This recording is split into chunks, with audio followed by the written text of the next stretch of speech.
And we are live. We doggies. What's up, folks? Welcome to Horror Talk. Yeah, we're talking about slasher movies tonight, folks. Yes, indeedy. Feed the needy. It is Slasher Night on Horror Talk. Some of the best scare jumps movies ever. Yes. Come on, they were all marketed to scare jump you. You know, set you up with the mood, and then, pow. Yeah, but those were always like, well, not always, but very often they were what I call legitimate jump scares, which is to say they're set up carefully and they create a sense of unease. It's not like the jump scare movies that are released these days where it's just, one cheap shot after another. Mm-hmm. Right. 1, 2, they're coming for you. 3, 4, better lock your door. Oh, well, we're going to talk about that. We're going to talk about that. I don't consider Nightmare on Elm Street to be a slasher. So we're going to get all into. Wait. We're gonna have to get into that because Oh, what do you most think he's got definitely. on his hand? Those are knives, man. No, but he is borderline. He's in your dreams. Yeah. He doesn't exist in the physical world. Yeah, but he does come to the physical world. Well, and he does have an effect on the physical world. And he does have an effect on the physical world, but then again, does he really? Because at the end of the movie, we don't know what's real and what isn't. The whole thing could be a nightmare. That's the whole point of Nightmare. I think it's his nightmare. Know what's real and what's not. He's like locked up in an insane asylum, and the whole thing. Okay, now I'm gonna have to rewatch the first one again. Right, like the Countdown of Dr. Caligari. Yeah. It's that way on purpose. It's ambiguous in that sense, on purpose. But yeah, afterward, it was pretty clear that he was killing people. Yeah. But once you get into the sequels, it's the same way. It's like everybody associates the Friday the 13th series with Jason. Jason isn't in Friday the 13th as a killer. Nope. He's not the killer in that. And then people always think of Jason as the unstoppable killer, like Zombie Jason. He doesn't become Zombie Jason until Friday the 13th Part 6. Isn't it 3? No, 4. No. He gets killed in Part 4. Because in the second one, it's him with the bag on his head. Yes, that's the first one. In the second one, it's the first one where it's a zombie. When he comes with the helmet, I thought it was 4, but you might be right. No. That's where he gets done in. That's where he gets killed by Corey Feldman with a machete. And the special effects, really gruesome, great special effect by Tom Savini, who did the special effects for the first movie. So he was like, okay, well, I brought Jason into this world. I'm going to take him out. Okay, can we just agree that Tom Savini pretty much did all the special effects of all the horror movies? Well, certainly for the slashers, that's for damn sure. Oh, Maniac, the Prowler. Oh, the Prowler's a particularly nasty one. That's a mean and nasty slasher. So is Maniac. Maniac is one of those movies where you just want to take a shower afterwards. Yep. Yeah. But yeah, we're going to be talking slasher movies. We're going to be talking about proto-slashers. We're going to be talking about early slashers. I think it's probably best to keep the discussion within the parameters of the 80s slashers and not the return of the slasher, which I want to keep the topic around what makes a great slasher movie. It's like I'd like to bring up is out of all those, But before we get started, I'd like to introduce the people that we have here. So at the bottom here, Brady Bunch style, we have Mr. Brian Christgau. Oh, yeah. We went full high tech today. What a people! Years. And above him, hiding his face behind his logo, is very handsome face, by the way. Simon Simpotier. Thank you, and it's called branding. It's a pleasure being here. And I am Drew, also known as Mr. E, and we are so glad that you have joined us tonight. Oh, yeah. Yeah, thanks for spending time with us, folks. So what I was saying is, one of the fun facts in there, right, is the fact of Jason. Jason is one of the, it's a bit special, this case. It started by a student movie in college. It's an experimental student movie school production that started. So they're actually made by teenagers.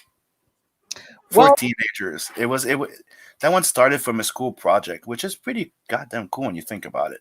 Oh, yeah. Well, I think Steve Miner got his beginnings in pornography the same way that Wes Craven did. Wes Craven would never talk about it, but yeah, he directed him some Prawn. And hey, what's up, Preston? Good to see you, bro. You should pop in here. I sent him the link. So excellent.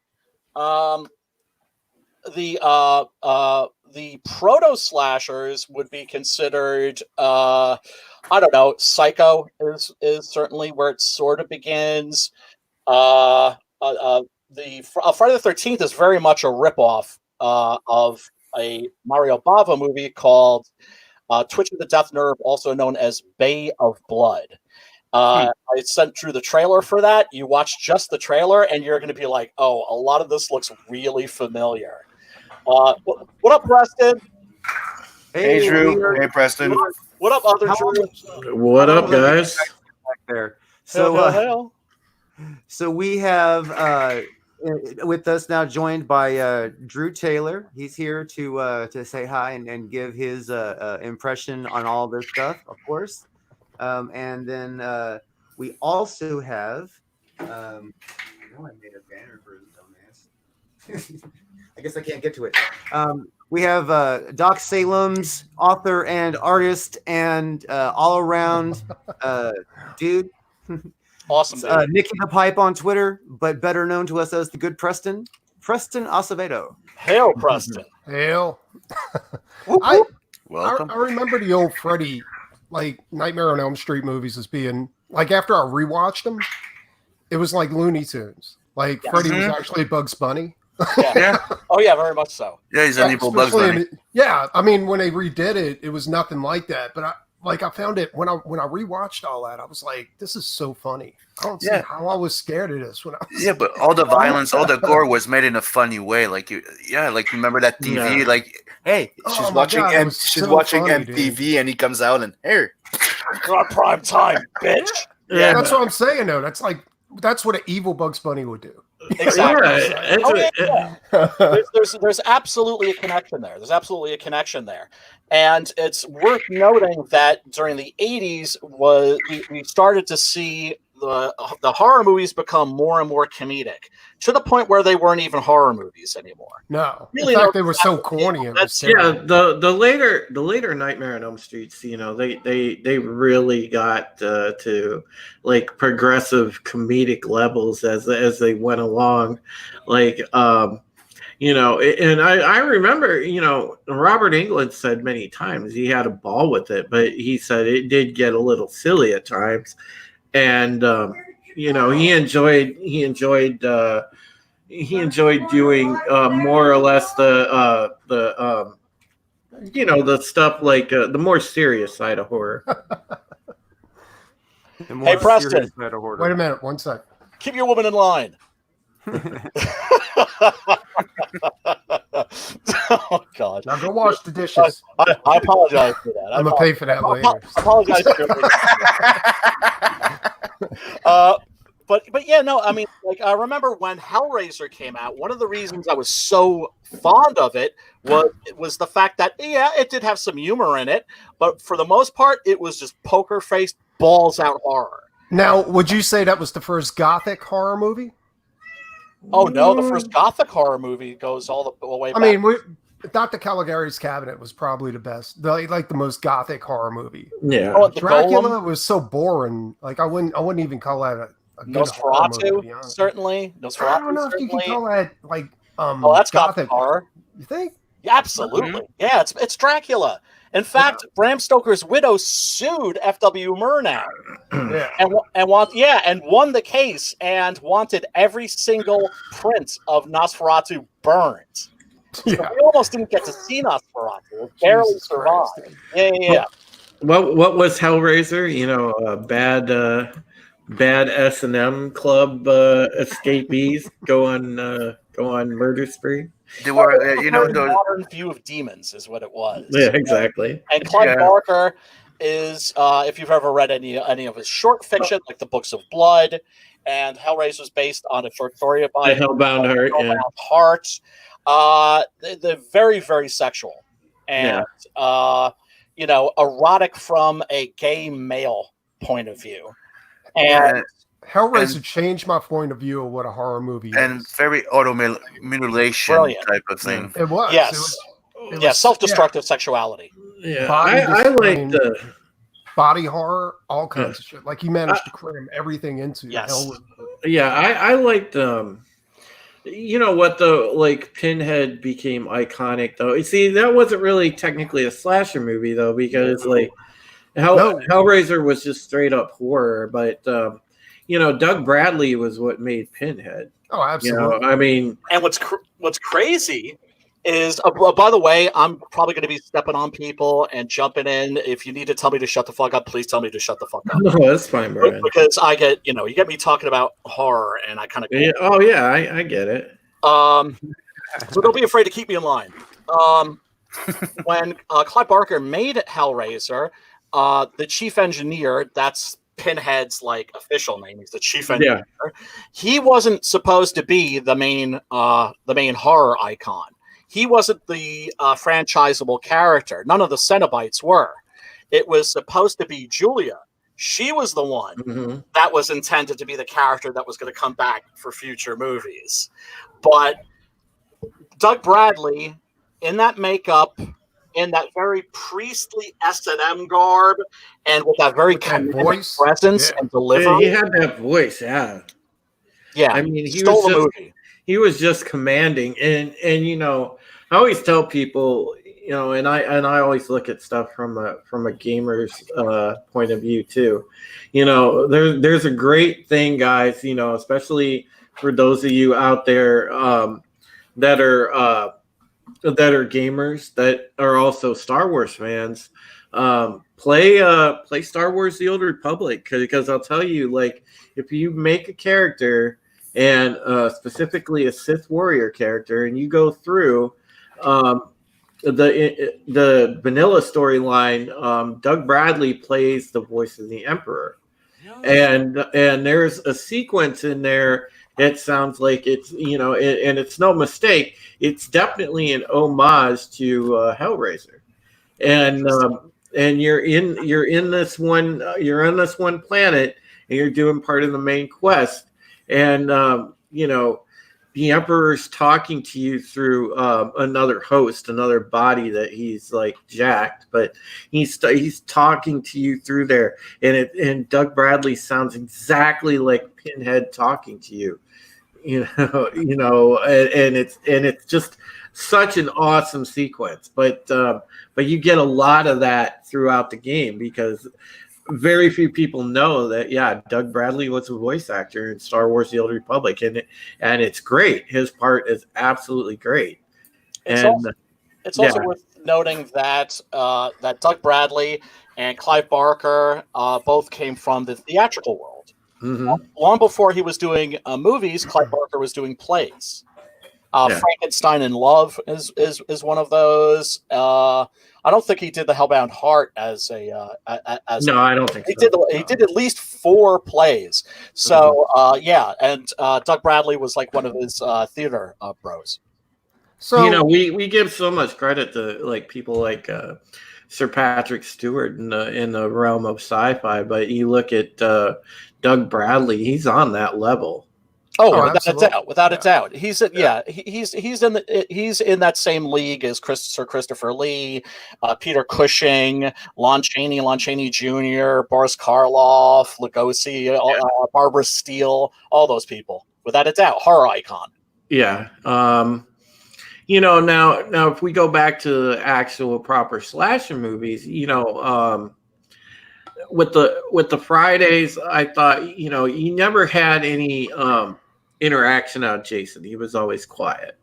So there wasn't really an iconic actor, although Kane Hodder proved to be the best Jason. But I mean, you really never heard any dialogue from Jason. Violence was his language. Yeah, there was some camp and whatnot in the later Friday the 13th, obviously, but and they got silly conceptually, But I still love like even though people like rip on him, I mean, I still love I think Jason Takes Manhattan is one of my favorites. Jason X, I thought, was a pisser. Jason I thought X. Jason X was pretty good too. Because Yeah, it was I fun. mean, Jason X is the one in space, right? Jason X. Well, is yeah, in but space. dude, it was also a different take on Jason. I was like, who this doesn't is love kinda cool. Cyborg Jason? It was badass when you saw it. I mean, When he's on the holodeck, he's on the Yeah. holodeck. He's presented with these camper girls, and then like the next shot, he's just like beating them up. Like, Oh, that was so funny. Dude. that was great. Sleeping bags. He's just like whipping them against a tree. yeah. But the thing is I still think the crown jewel franchise in slasher films has got to be Halloween for me. Yeah. Only because you had Michael James Cameron, who didn't speak at all, but the thing is the way that the movie was done, especially the original is 78. I really believe that Halloween did the injection of terror and really knew how to screw with the audience's head and their emotions. And that's the magic of James Cameron. there was Not just Cameron. Sorry, wrong one. yeah. Was it Halloween or was it Friday the 13th that came out first? Oh, Halloween. Halloween. It's Yeah, also Halloween worth was- mentioning that Halloween was originally called the Babysitter Murders. Yeah. Oh, nice. And But Before we go too deep into it, Yeah. this was a pitch that I put towards my partner on Rockabilly Road Trip. mhm. I want to do an anthropomorphic version of Hellraiser. right. And people are just gonna call you furries, dude. Yeah. dude, I thought it would be awesome, like a hairless cat as like Pinhead. Fur you know? Raiser. Preston, these are yours. These are awesome, by the way. Yeah. Yeah. And yeah, dude, like I thought it would be fucking sick, dude. Yeah, those are awesome. Bulldog is Butterball. Oh, that's fucking Yeah. fantastic. Yeah, dude. And what is it? Komodo Chatterer is dragon? a mole rat. Yeah, yeah, dude. Nice. That's what I'm saying. I thought it'd be fucking awesome, like a blonde mole rat. You know what I'm saying? Fur Yeah, Raiser. he doesn't have eyes anyway. Yeah, it's perfect. Yeah, But I thought Yeah. it'd be cool, but I couldn't sell them on it. Like I don't think you could see it. You know. And I- so these are in the archives. Nice. These would That's make great pretty neat. action figures. These Yeah. would make great collectible action figures. People would be all over these. I know, They could- right? Oh yeah, they absolutely would. But I thought Um, it'd be a cool story because I could kind of see the story like unfolding. Like it wouldn't be the same story as Hellraiser, but it'd be along those same lines, you know, where you have this hero, the hero's journey, blah blah blah. And then you have these cult of demons, you know. And because Hellraiser to me, it was maybe the first movie that combined real sci-fi with real horror. Yeah. You know what I'm saying? Because you had Hell World, you had the Cube, you know, and all that kind of stuff. Like it was so different than anything else. Absolutely. was. Absolutely. Yeah. It was very, very striking. Very, very original. Very visceral. Was it a Yeah. Halloween movie where you remember like it was this program that came on TV and the mask turned the kids into worms and Oh shit? well, here's the thing. Okay. Any more Yeah. days till Halloween, Halloween, Yeah. Halloween. Yeah, that's Halloween 3. Yeah. Which, if it hadn't been called Halloween 3, would Yeah. be considered a classic. Well, But is that- It's a brilliant movie. Was It's that supposed to they- fall within the same Michael Myers kind No. of Well, world? no. or- here's what what they happened were- was Here's what they were going to do. I was The going to explain original- that, Brian. Yeah, the original. Go ahead. They were going to do they were going to actually do it as an anthology because they had already done, the original Halloween. They had already done Halloween 2. And then, John Carpenter at that point had gotten a little bit, sort of weary of that formula. And they definitely wanted to go the anthology route because they had seen things like, Creep Show, things like that could be successful. And that would have been pioneering at the time. The only thing is, Michael Myers had caught on as a horror icon already. And then when Halloween 3 came out, the fans were like, where's Michael? Where's Michael? Where's Michael? Yeah. The idea was always to be like the show was supposed to be revolve around in a Halloween shop type of, Or just the holiday. And whatever you would pick there, like a mask or a knife, you would have the story of it. And Yep. Myers but I thought that was one of the most original movies ever. Halloween 3. Yeah, but Carpenter did do that later with Body Bag. This opening, by the way, if you've seen Black Christmas, this is totally taken from Black Christmas. We might get flagged for this, by the way. Whatever. We won't get flagged. We might get a copyright strike. I've ceased to give a fuck. If I'm not careful. Yeah. But the trick that I have found Drew gives a fuck, though. Yeah. Every 6 seconds. Just taking breaks in the video itself. Yeah. Every 6 seconds, buddy. 15 years ago.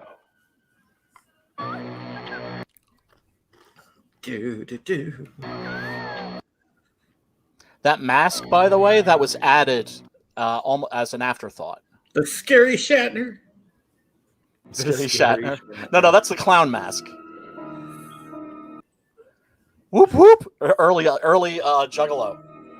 Early Juggalo. Dude, I love clowns so much because they scare the shit out of people. Oh, you gotta talk to my homeboy Wes, man. He's obsessed with clowns. I love them, dude. I think it's awesome. Like evil clowns are the best. Yeah. Even that shitty, what was it? It was Killer Clowns from Outer Space.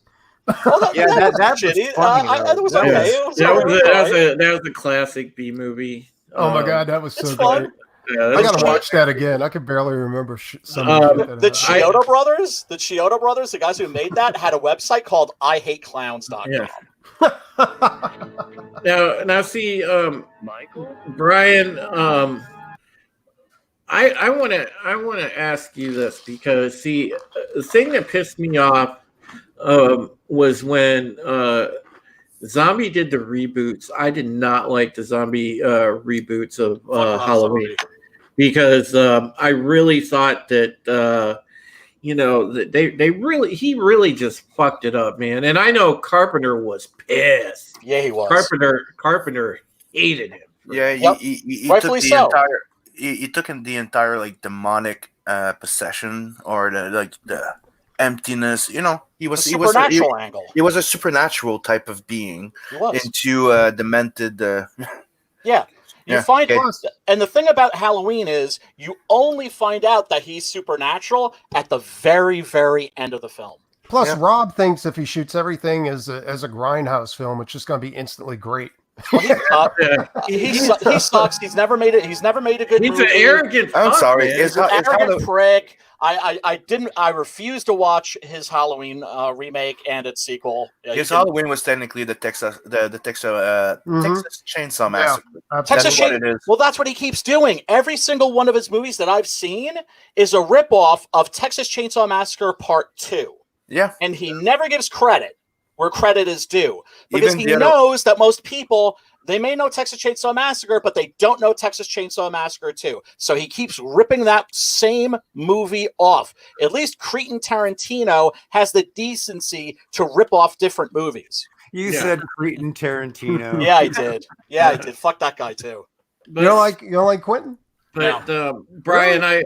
I love you for agreeing with me about that because like I hated the Rob Zombie takes on this. Yeah, me too.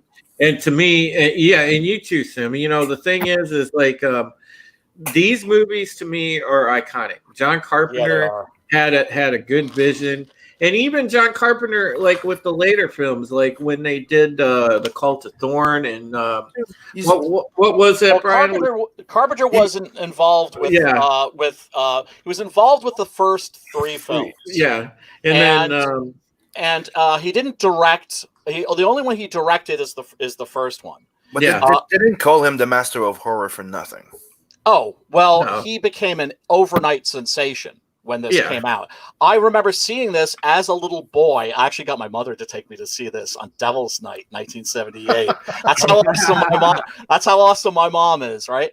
So, dude, this movie scared the shit out of me. Oh, dude, when I went, I was afraid to go upstairs afterwards, even with the lights on.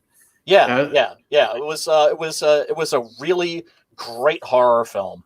And it could have been just a run-of-the-mill slasher. That's what it was intended to be. But then John Carpenter was hired. He'd just come off of another classic, Assault on Precinct 13, and did his own thing with it and made a classic.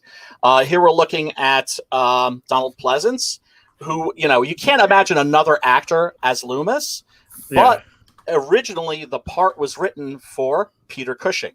But Peter Cushing had retired after doing Star Wars. But the thing is too that made Halloween such a masterpiece is, when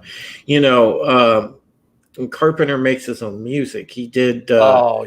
He had such a knowledge of how to set the mood, inject terror, enhance terror with music, and like I said, this is one of the scariest films ever made because there's even, I think somewhere there's audio or something or other of crowd reactions to this movie where people are absolutely fucking petrified. People were screaming. People were screaming in the theater when I saw this. Yeah, because this is like absolutely affects you. And that is all you can ask from a horror movie that's done well. And that's why, like, even the ensuing movies afterwards had their moments. The sequel to this was pretty good. Halloween fans will tell you that they're split on it. And then the movies afterwards, obviously, Carpenter wasn't involved, but there were moments. And I think when this last movie was out in 2018, I think it recaptured some of this. Oh, I enjoyed it. I enjoyed it. I thought there were a couple of like gross missteps, but overall, I thought it was really terrific. What I really liked about the new Halloween was that you saw they managed to show Michael Myers' face, right, without showing his face. Yeah, they did. So they did that perfectly. That over the shoulder shot. Absolutely, and not focusing on his face. So there still was that sense of emptiness. It's the whole notion of evil, not as a presence of negative feelings or emotions or drives, but an absence of the good. All right, so I'm going to throw this whole conversation off for a second, and that's all right. You see how the shadow goes through his eye? It makes me want to hand him a white cat.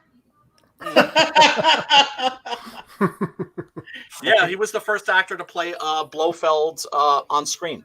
That is correct. You see the lighting on this, where it's like you got that ambient light. Yeah, he's got the moonlight and the actual light from inside the house. Absolutely, that's what I like to use them whenever I paint, and I've learned that through horror movies and stuff like that because they use a lot of that shit. Yeah, I mean, so much about the lighting. This movie is so much lighting and so much camera angle. It's unreal. When I watch this movie, lighting is everything. Like, and remember those classic movies? Like one of the things that was magic about this, they didn't need to show you the horror as much to actually scare the fuck out of you. Yeah, see, I'm one of those horror fans that I mean, I don't like gratuitous gore. I like terror. I get it. I like being scared over just having it all thrown in your face. Oh yeah, when I was a kid during the 80s, when the splatter movie was at its apex, I was not a splatter movie fan. I really wasn't particularly crazy. Splatter? I wasn't about it. I wasn't into it. Do you remember when not all the movies had to be the same and telling the same story the same way and be cookie cut, right? Yep. We could have had different type of movies. Yep. Like I was more into The Thing. Oh my god! God, that thing was awesome. Aliens, shit like that. Like it was the classic soundtrack, though. You know what I mean? That music. That music. And fun fact: Carpenter does all his own music. One of the movies that I did love, though, from back in the day was Basket Case. Oh yeah, but That was so fucking stupid, dude. But it was sick too. Have you seen the Basket Case 2? Because that's worth a look as well. No, I've that's, never seen it. That's good. The freaks in that are fantastic. No, Oh yeah, definitely. See, here's one that you guys totally forgot to mention, and I know Brian knows this one. Phantasm. Yeah. Fantastic. Yeah. That's a great movie. Phantasm It went off the rails for a while. Like the pallbearer, the guy in there, he was a jazz musician. Yep. You know, and that was crazy. Angus You Scrimm. talking about the guy that played the tall man, Angus? Yeah, Angus Scrimm. Yeah. You know he passed away, I think, a couple of years ago. Yeah, he did. Yeah, he did. Another one too that was kind of psychological horror was Boxing Helena. That I have actually never seen. Oh, you got to see that. That is so fucked up, dude. That's why David Lynch's daughter. See, like, Was it really? Yeah. I want to draw attention to this. This is the kind of thing in horror movies that if you do it well, it really works. Where you can see virtually nothing. You can see virtually nothing, but you know there's like intensity. Yeah.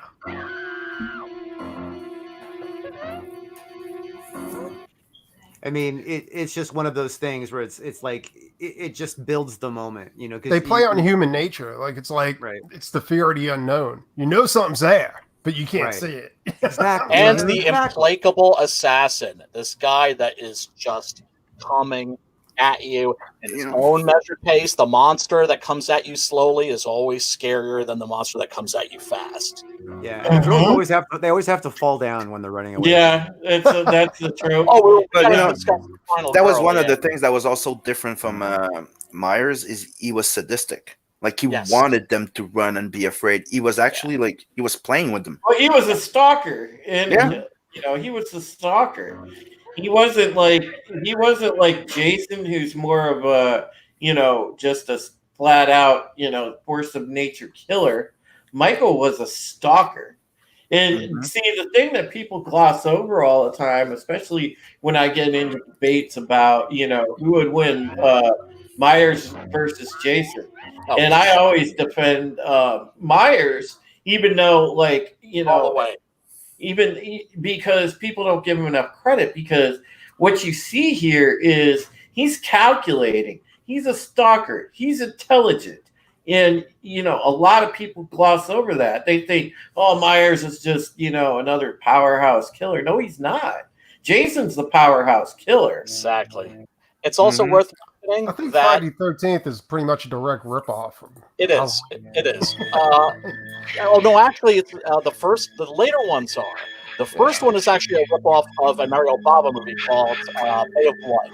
See, I thought that. I got to admit that the Jason movies scared me more than the Halloween movies. I mean, they were. I think it's because I would actually go camping in real life. Oh wow! Well, yeah, that might have something to do with it. And that's like a supernatural human bear coming to kill you. It's the type of fear that you can have from it. I never found the Friday the 13th movies scary. I think there's certain entries that are better than the others. I like 2. I like 4. I like 6. I really like 6 because I like Tommy Jarvis. Yeah, of I was course. never a big fan of Friday the 13th. No, me neither. Until they put out Jason X. Once they put out Jason X, that's fun. That's fun. And people are like, it doesn't take itself serious enough. I'm like, really? It's Friday the 13th. Part 10. Yeah. Plus, I mean, it was pretty much the same story rehashed over and over and over again until they got the Jason X. Yeah, it's like an AC/DC record. You know what you're getting. Yeah. Jason Freddy versus Jason was really fun. That was right. If they did it, would you see it though? If they did a Jason versus Michael? Yeah. Fuck yeah. Yeah. I'd watch that. Well, here's the question. It's like when people are like, who would win in a fight? Well, are we talking living Jason or are we talking zombie Jason? Yeah, zombie Jason Myers is dead. Or Cyborg Jason. Or cyborg Jason. Well, no, I would go Cyborg Jason versus the Borg. Yeah, I don't remember which one. Do so much with fucking Cyborg Jason. Was it in Jason Goes to Hell where it became that He could die, and the heart would have hypnotized you to eat his heart, and you would become Jason. Oh yeah, I remember that. Yeah. Isn't Jason Goes to Hell? I forget that. You know what? I haven't the seen guy that one eats in a the long heart. time. I He haven't seen gets that. it starts. He gets blown up, like exploded to pieces. They have Oh, the heart, yeah. and the heart starts beating, Yeah. hypnoptizes somebody. He Like the eats doctor, fucking like heart, ate it, yeah, right? and then he turns into he turns into Jason. Dude, that was fucking epic. That was my favorite one. I have to. You know what? I have to look at that one again because I'm not even the guy to talk to about slasher movies. I have a very good friend who is all about the slasher film. And he's a horror fiend like I am. He loves the full spectrum, but he has a specific love for the Friday the 13th and the Halloween franchise. And if for people that like slashers, there's one comic that I like. It turned into a bit shitty after, but hack and slash. The first two trades they were awesome. Yeah, they were. Yeah. Most definitely. And then they turn a bit soy. But I would have to say, especially me, I lean more towards Friday the 13th, Nightmare on Elm Street, and Halloween. Those will always be my big three and my favorites. And then Hellraiser's probably fourth on my list. This is going to sound weird, but you remember a movie called Trick or Treat? Oh, yeah.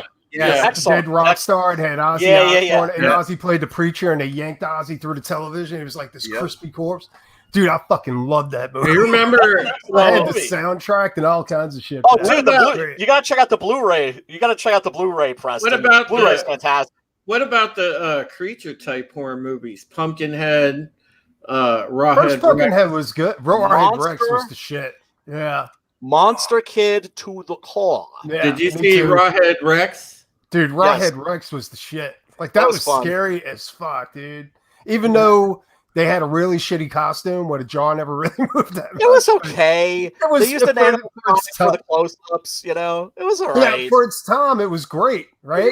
But, I still liked it. Even with shitty effects, like Clyde Barker still pulled it off. Well, that's the thing. You can suspend your disbelief. Like I always say, disbelief isn't like... Wait, is it shitty? Oh, yeah. You might see some buttocks here, I think. Yeah, that's fine. It doesn't matter. Okay. They should redo Rawhead Rex if they want to do a remake. This was what was great about the 80s. That towel. Yeah, this is what was great about the 80s, guys. Because you would get there we go. You would get it's totally on YouTube too.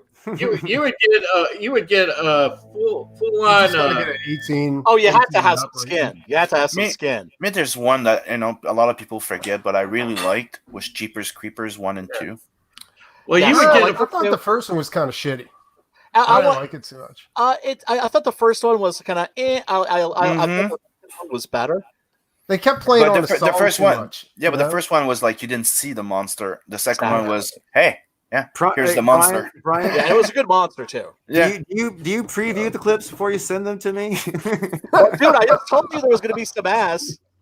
Hey, man. Dude, it's 80s and 90s horror movie. There's always boobs and ass. You're definitely going to get an 18 and over rating. You probably have to petition them to put it back up. I warned you, son. I warned you. I want, man. I'm going to go refill my coffee. You may as well have just gone for the full-on bush shot because you would get all the bush shots in the early ones. Nah, I wouldn't do that. I put mud wrestling on one of mine. Yeah, Brian was there. Yeah, they took it down. I had to petition them to put it back up. That's what was great about the late 70s, early to mid 80s, man. You always got like the big old bush shots because those chicks never shaved. Mm-hmm. No, well, they shaved, but they maintained. Dude, are you kidding me, man? They landscaped. It's just like there was no landscaping back then, dude. Yeah, dude, they didn't have treasure trails. They didn't have hair like creeping up their asses and like down their thighs. Is what I'm saying. No, they were such intellectual conversation. They were rocking of Bush. I miss that triangle of lust. It's just like they throw the baby out with the bathwater by just shaving the whole thing. Yeah, brother, I don't like that. I don't know, man. I seen some stuff, man, in the 80s when I was a kid. It was like, it was full on mini buckwheat, bro.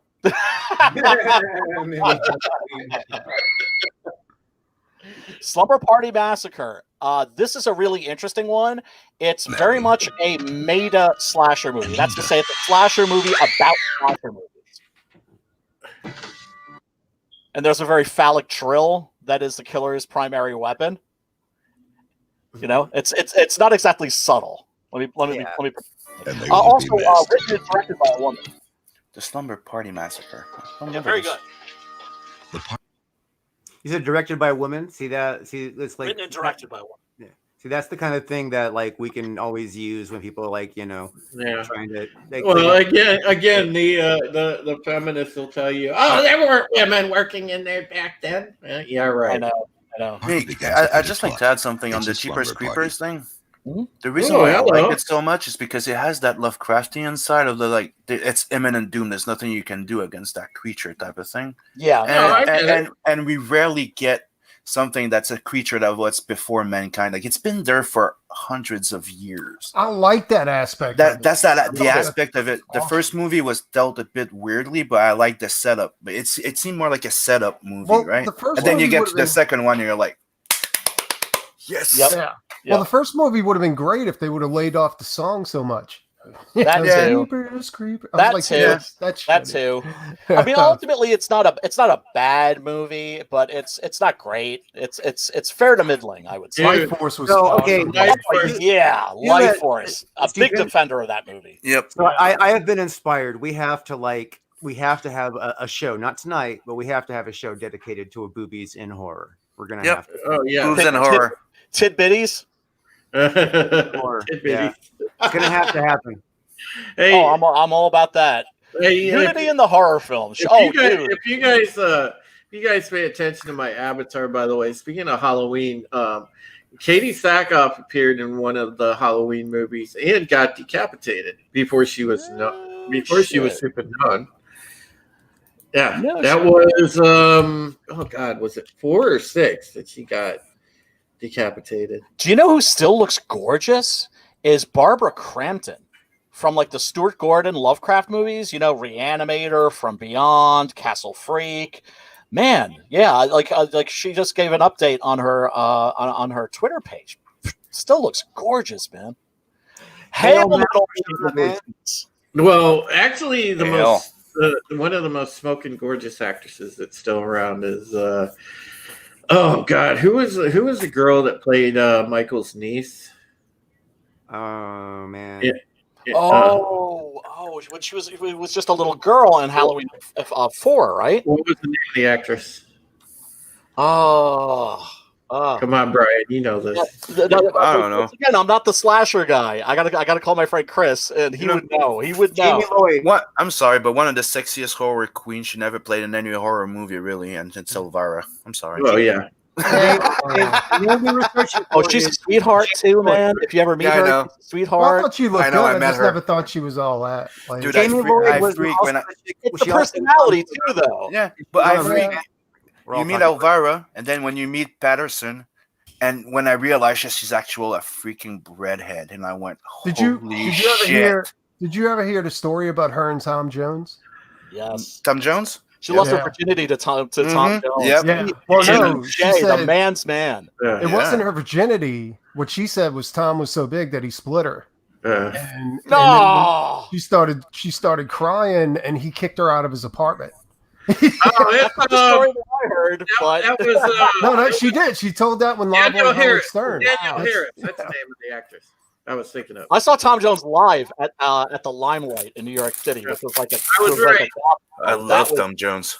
Insane. What's new, Pussycat? All right. Elvez was there. Elvez was there. Now you know it was an important event if Elvez was hanging out. Elvez, the Mexican Elvis. Loved me some Elvez. But yeah, Danielle Harris these days is smoking hot. And hang around. Talking about smoking. That's pretty classic right there, though. Come on. the comedy horrors, those were always fun. You know what I mean? Yeah, but Evil's that too. Comedy. This one's like cerebral, like in a good way, without being pretentious. Hey, would you put Ash as a slasher? Because No. that's what I always thought was funny. Because to me, he seems like a slasher. That's the good guy. No, No, the he's a- evil- he's a Like jump Army killer. of Darkness and Evil Dead. But he's not killing. He's not killing living people. He's battling the undead. Yeah, but everybody thinks he is though. Well, That's the thing is that everybody thinks he's the slasher. is that in when like you- the new series, like the That's TV that series? was yeah. That's what they I did with haven't the seen TV. it. I haven't seen it. I really I stopped watching like anything Evil Dead after Army of Darkness because the horror had drained out of the series to the point where it just wasn't horror anymore. Army of Darkness was just stupid. I didn't like it. I know people love it. I know people love it. I like enjoyed it. it. I Everything enjoyed it before as Army a- of Darkness was phenomenal. you I know? enjoyed it as a comedy and whatnot. You know, I thought it was good, but it's a great movie to have on while you're having a party. I and like sitting I around and prefer shooting dark the shit. humor than actually just stupid, fart and big yeah, joke. it's I like nowhere that near. part.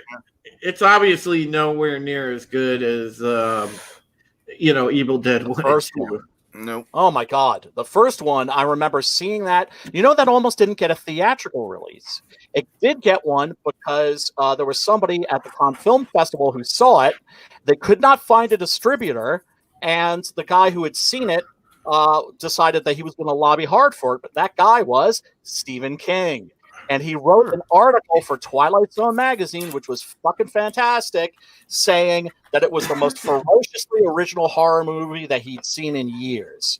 And the article ended, well, it doesn't have a distributor. Any takers? And that's how it got a theatrical release. Nice. So yeah, pretty much Sam Raimi owes his entire career to Stephen King. I actually, as far as movies that recently came out, I'd have to say, Brian, surprisingly enough, because I thought it was going to be crazy woke. The new Invisible Man wasn't bad. I liked the first half. And then once you find out how the Invisible Man turns invisible, the whole thing fell apart for me. I haven't Because- seen it yet. I got it. I just haven't seen it. It's My fiance watched it. She said she liked it, but I think she liked it more because the chick that plays the main character is from the Handmaids.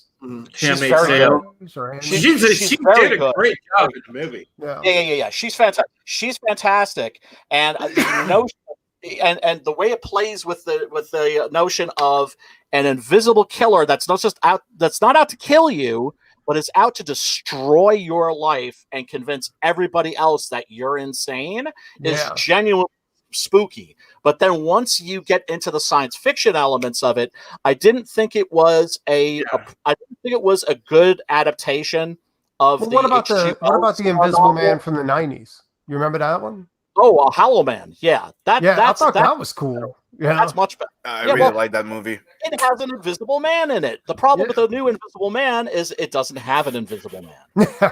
Yeah, and that one was evil. Hey, and happy Hollow Man. birthday! Well, no, That's just- he went evil because Yeah. it was some psychological thing. Because without it's a movie. the It was the Yeah. formula. It was the invisibility formula in the novel and in the James Whale movie that Yeah. drove him insane. So I and- like that he got burned and nobody could see him. You know what I'm saying? Well, Like, no, he was you so- could see him once he got burnt up in the Hollow Man because it was like dead flesh.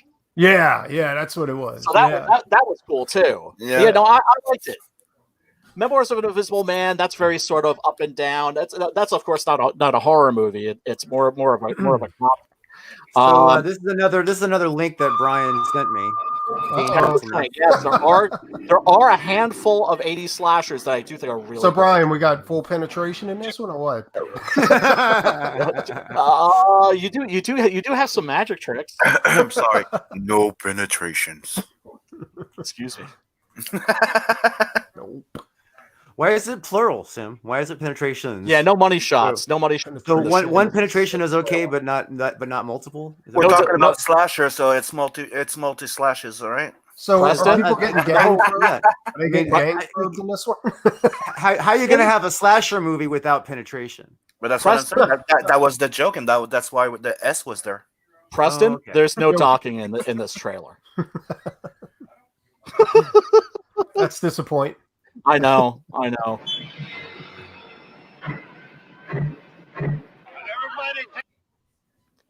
There's So Ben Johnson. Fill us in because we're not going to watch it straight through. There's Ben Johnson, the legendary Western actor who was in The Wild Bunch, who was in Shane.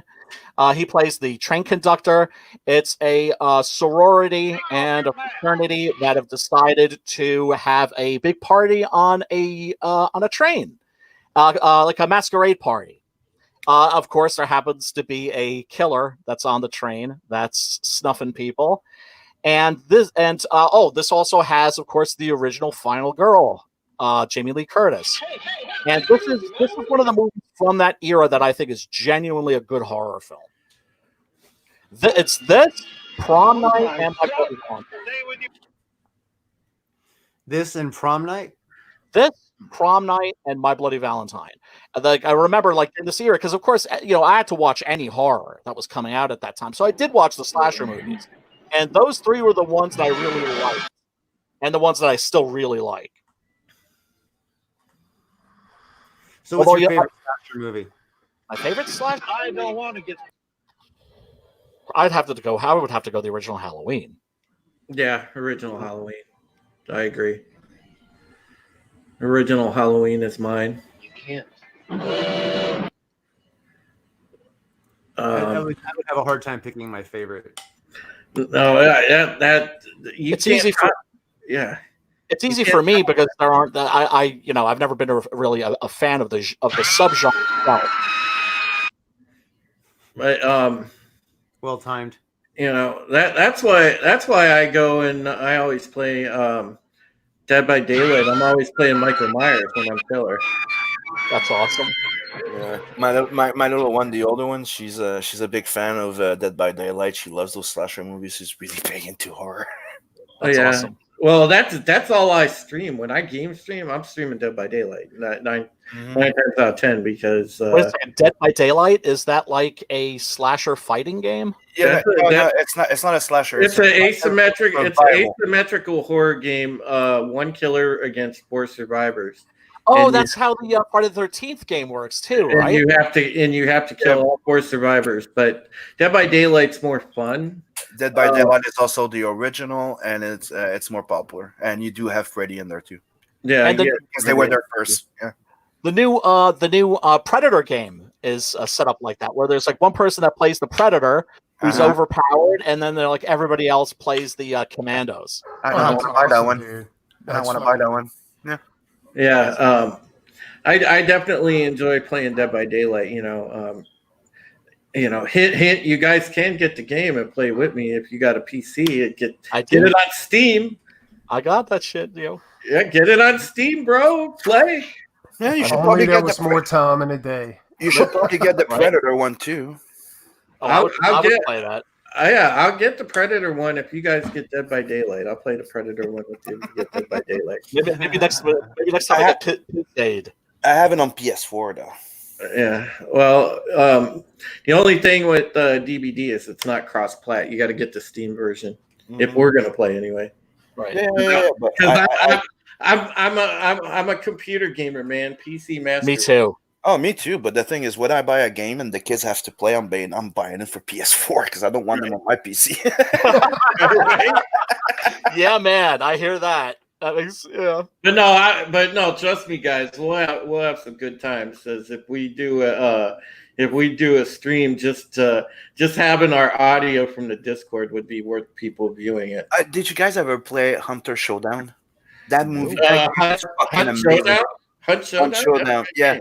Yeah, dude, it's your teams, right? And the thing is, you're playing versus other teams, and it's the first one to find all the killers, all the monsters. Yeah, find the jewel and get out. But as soon as you find the jewel, like you kill the last monster, it's free for all. It's team versus team. It's the one that makes it out with it. Nice. Oh, that's interesting. That's like an interesting dynamic. Mm-hmm. Oh, dude, Preston, you made your goal. Congratulations. Fucking A. Oh yeah, Booyah! yeah, I did. Yeah. Okay, I can refund them. There you go.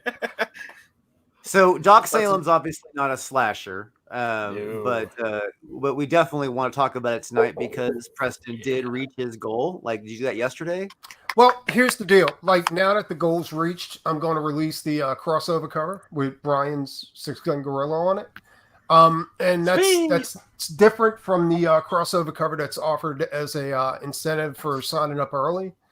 The one that was offered as an incentive is a raw cover, which is the sketch cover. So this one's going to be full color. I'm thinking for the next stretch goal will be 5,000. If it reaches over 5,000, I'll offer up a fully painted canvas. Yeah, and so that'll be up for grabs, and it'll be anything you want on it. Well, Yeah. so why don't you put that as a perk now so that you can bump it fast? Why don't you put that like a $700 or $1,000 perk or something? Mm-hmm. I've been busting people's balls for that. The original painting because they've been seeing your posts for a while. You might be able to move something like that. You can put it as a tier. That's kind of a good idea. I'll do You it. put the tier up and you put it as an add-on too, so people could add it onto their book if they want a painting of you. Yeah. All right. Or you could just put it up and have it something that people you tell people you're going to do it. Put it up, and you basically price it what you would charge somebody to do a commission of the same thing.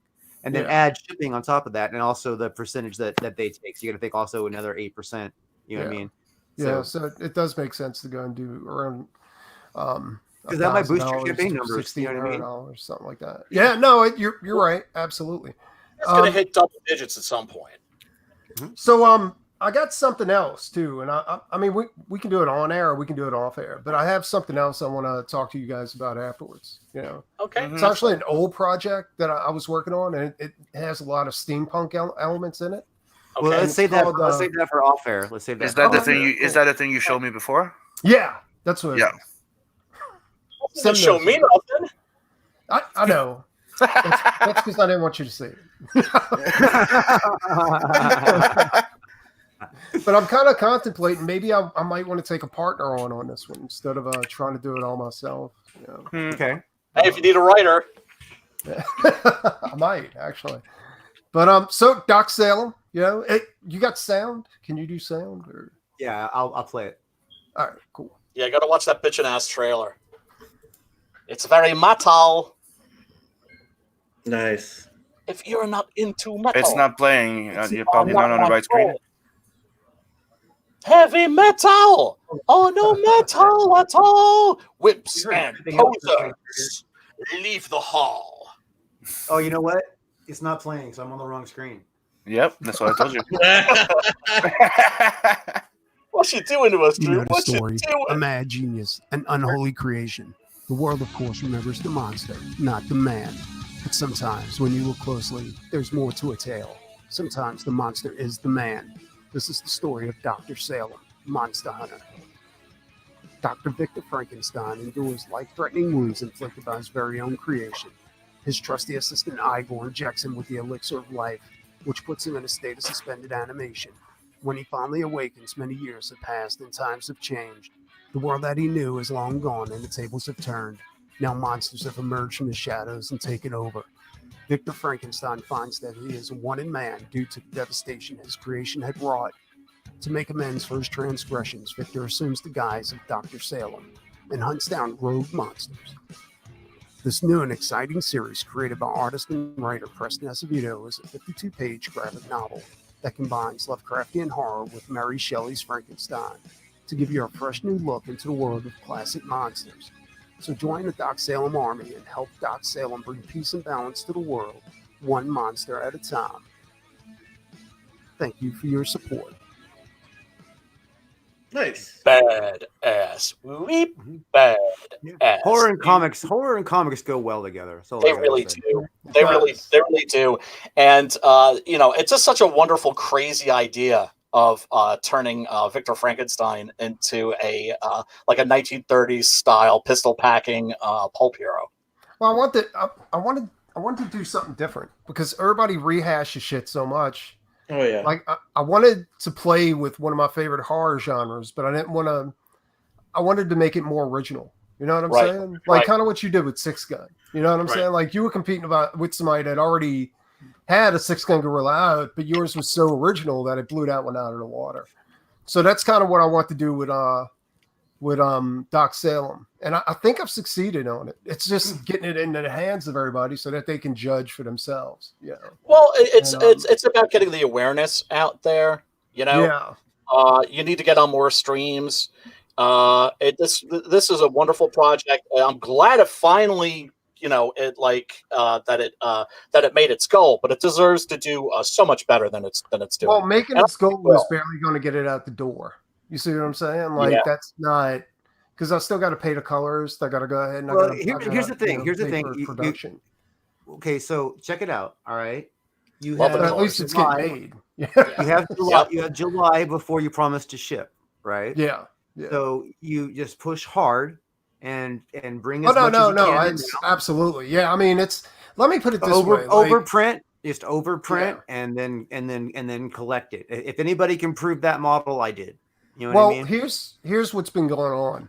So you know how you have that big burst in the beginning, right? Mhm. Like you do your launch party. You know, you get like 60% of your goal, 50% of your goal, something like that. Doc Salem made a little over 50%, I think, during the launch party, or maybe just under 50%, something like it was a massive amount. But I noticed like I couldn't.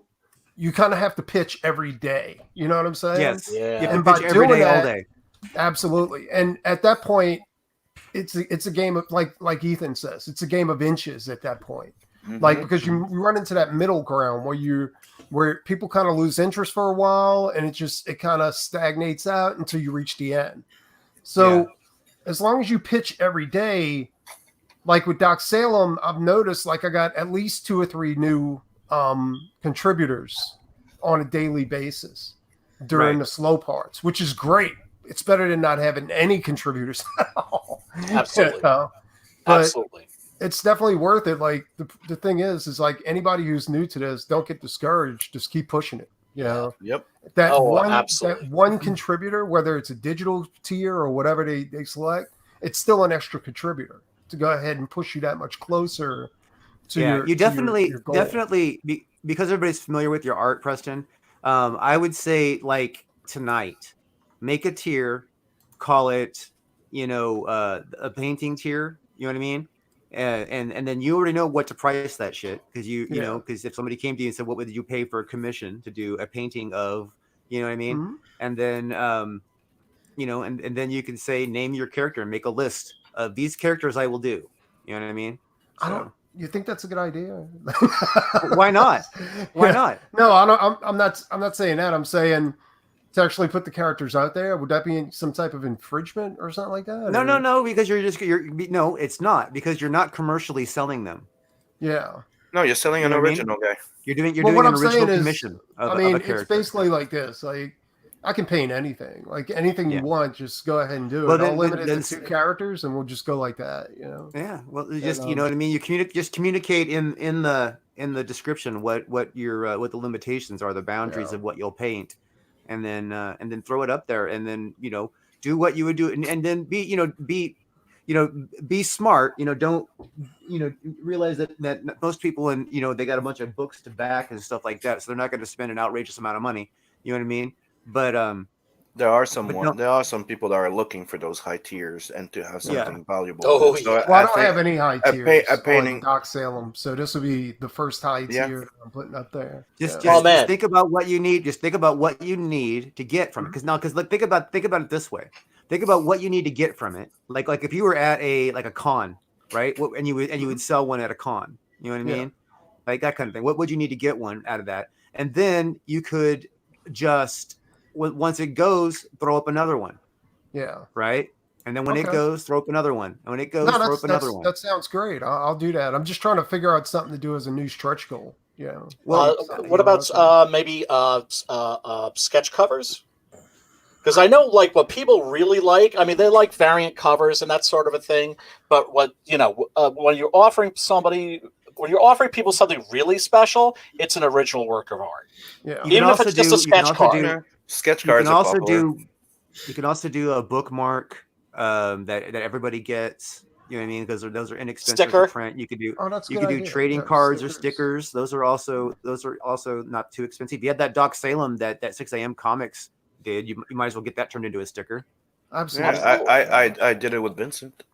I'm gonna do it. I'm gonna do it with Actually, you know with what? That's a Kumba. good- I'm gonna do it with Captain Love, and I'm gonna give him. But make sure, like when you guys do it, make sure you give him credit. Oh, You know, No, not no, I just his already name. talked to Steve. Already asked him 6 for a.m. and permission. 6 a.m. said it was great. No, I mean, Just go ahead and do it. put 6 a.m. Comics on it or something. You know what I mean? Oh, Brand it absolutely. somehow. Yeah, I asked him. Yeah, we're good.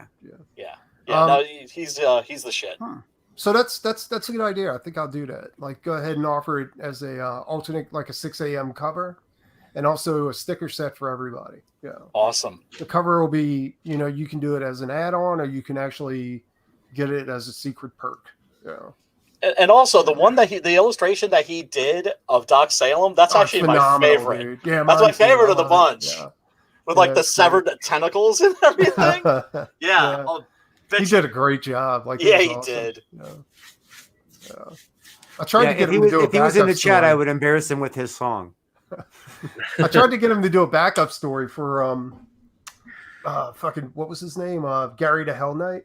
Yeah. I thought his style would be perfect to go ahead and do something goofy like that. But that'd be great. Did I show you guys Gary the Hell Knight? Like he's gonna appear in Thank God, really restart to exclude.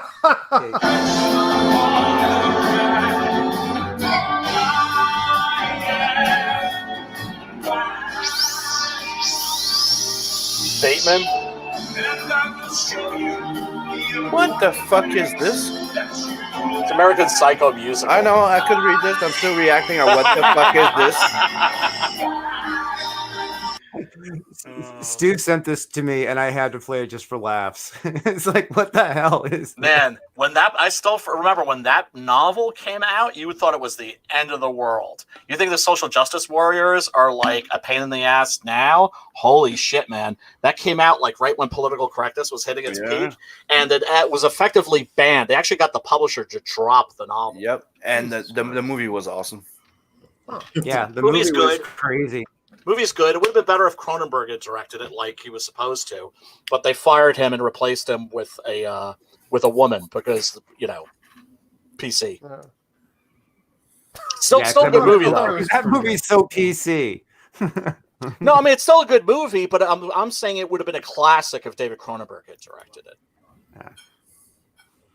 Wah, So didn't happen. Drew, It was still I good. got you share screen up there to go ahead and show you the upcoming. So this is the character. I was trying to get 6 a.m. It's a backup story for Doc Salem. He's going to be a supporting character called Gary the Hell Knight. Oh, nice. And you see Gary's got his little Danzig belt buckle right there. Yeah. So Gary's he's a like Son of really Satan type. Yeah, he's a really nerdy guy, but when he transforms into Gary the Hell Knight, he makes a deal with a Archbishop of Hell to go ahead, one of Satan's royal guard, to go ahead and share space with him. And Gary is actually a combination of all my love for the classic Marvel and DC characters, Etrigan, the son of Satan, and Ghost shows, Rider. yeah. And then so I thought 6 a.m. would do a badass job on doing Gary's epilogue, in Doc Salem, but he couldn't do it. Like it was just gonna be 1 or 2 pages just to kind of get him out there. But so and this is my design for Frankenstein. Wait, for the monster? Yeah. Oh. For the next book of Doc Salem. Because I've been really curious. I've been wondering what's Preston's version of the monster going to look like? Yeah, well, I kind of wanted him to age a little bit and grow his hair out, and he's still like all fucked up and shit because he's got stitches everywhere. And plus, like he takes over this. I don't want to give away too much, but he comes back with an army, Oh, and wow. yeah. Now here's something that's going to be offered as a tier for the next Doc Salem book. Like, do you notice like his armor right here? Absolutely. Okay. So let's go here, and we'll go up here, and we'll go to this. Oh wow! Cool. The thing is that it's fully functional. What? So What? I'm You not mean sure that if I can. The blade spins. Yeah. That's insane. Nice. Oh wow. Oh badass. Yeah. Who the heck made this stuff? I did. I used to do You did? steampunk armor. Yeah. Oh my god, it's And, That's but I fucking love to awesome. make shit work. Yeah. right. Because the thing with the problem I have with a lot of steampunk art is that people are just adding gears to shit, but it doesn't work. Yeah. Right? Yeah. They just throw like Well, gears and stuff. gears are allowed to be decoration, but if that's all they are, then it's a failure. Absolutely. That's what I'm saying. And The that's fact that another thing too. Like I didn't want to use Hobby Lobby gears. Like I had to go and hunt down like actual brass, old brass clocks and shit like that to go ahead and use the gears out of them. Badass. And the gauges, like the What's gauge on this thing right here, I Yeah. actually made that. So Oh wow. it's I Oh, call it's- it the Zodiac armor. But and this is actually a timing gear from a. It's made up of 2 timing gears from a motor, and a big ass engine from a laser printer right here. And oh my yeah. god. and this wire, this tubing actually goes into a battery pack up into the interior of the armor, and it's wired to go ahead. It has a secret button on the palm where you hit it and the blade starts spinning. Oh. The problem is I turn the blade backwards so that it can't cut. You know what I'm saying? Mhm, But I'm not sure if I can ship this. Is it considered a weapon? No, that's No, 'cause that would be a saw. work of You art. can ship a saw. That's art. That's art. Yeah, definitely. So I think this is going to be maybe a $2,500, $3,000 tier for all of it. Yeah. Mm. And for the next Doc Salem, I'm not sure if it'll go. If I'll be able to get rid of it. But it's definitely. Why would you want to? Yeah. I don't know. Money? Yeah, I know. I got stuff like this all over the house. You know, Because I got to like, eat. Yeah. And usually, sometimes I'll wear this stuff out, like Nice. to the Ring Fest or something like that. But Nice. it's been so long, I don't get to do that kind of stuff anymore. Yeah, so it Crazy. it is what it is. But It's yeah, awesome. that's it. And I made Crazy this gear awesome. too, like on the inside right here. Yeah. Yeah. Nice. So- Yeah, my favorite steampunk stuff is stuff that incorporates the inner workings of timepieces. Yeah. So that things are like moving, tick tick tick tick tick tick tick. Yeah, I yeah. love that stuff too. Like I used to make stuff like that with LEDs, like underlighting it, Right. to where it'll start moving and you'll be able to, you'll be able to hit the button and the lights will come on and the whole thing lights up. Like I did a Black Lantern steampunk set too, and the chest piece lit up, with the Black Lantern symbol. Yeah. And that tubing though, that copper tubing is perfect for hiding wires. Yeah. Right. And That's it just so looks cool. more, it makes There was it this look guy more at this steampunky. the last like convention I was at. This guy had a steampunk backpack. It was like a big smokestack. But you could tell he actually had like a little fog machine, hidden away in it. Oh, that's amazing. You know what I mean? Oh, that's awesome. You know what I So mean? it's not like So fouling he's the walking- air. Yeah, so it's like puffing smoke, you know what I mean, through his little smokestack, and he's like got it on his back, and it's all these little gadgets and gears and Dude, and- if I and had time, That's I would great. like. I've seen some of the stuff people are doing with wings. You know what I'm saying? Like steampunk wings, where the gears actually interact with the wings and shit like that. And, Wow. oh my god! Like I had to quit making steampunk armor because it took so much time. You know what I'm saying? And I had so much invested in leather. Oh, I can imagine.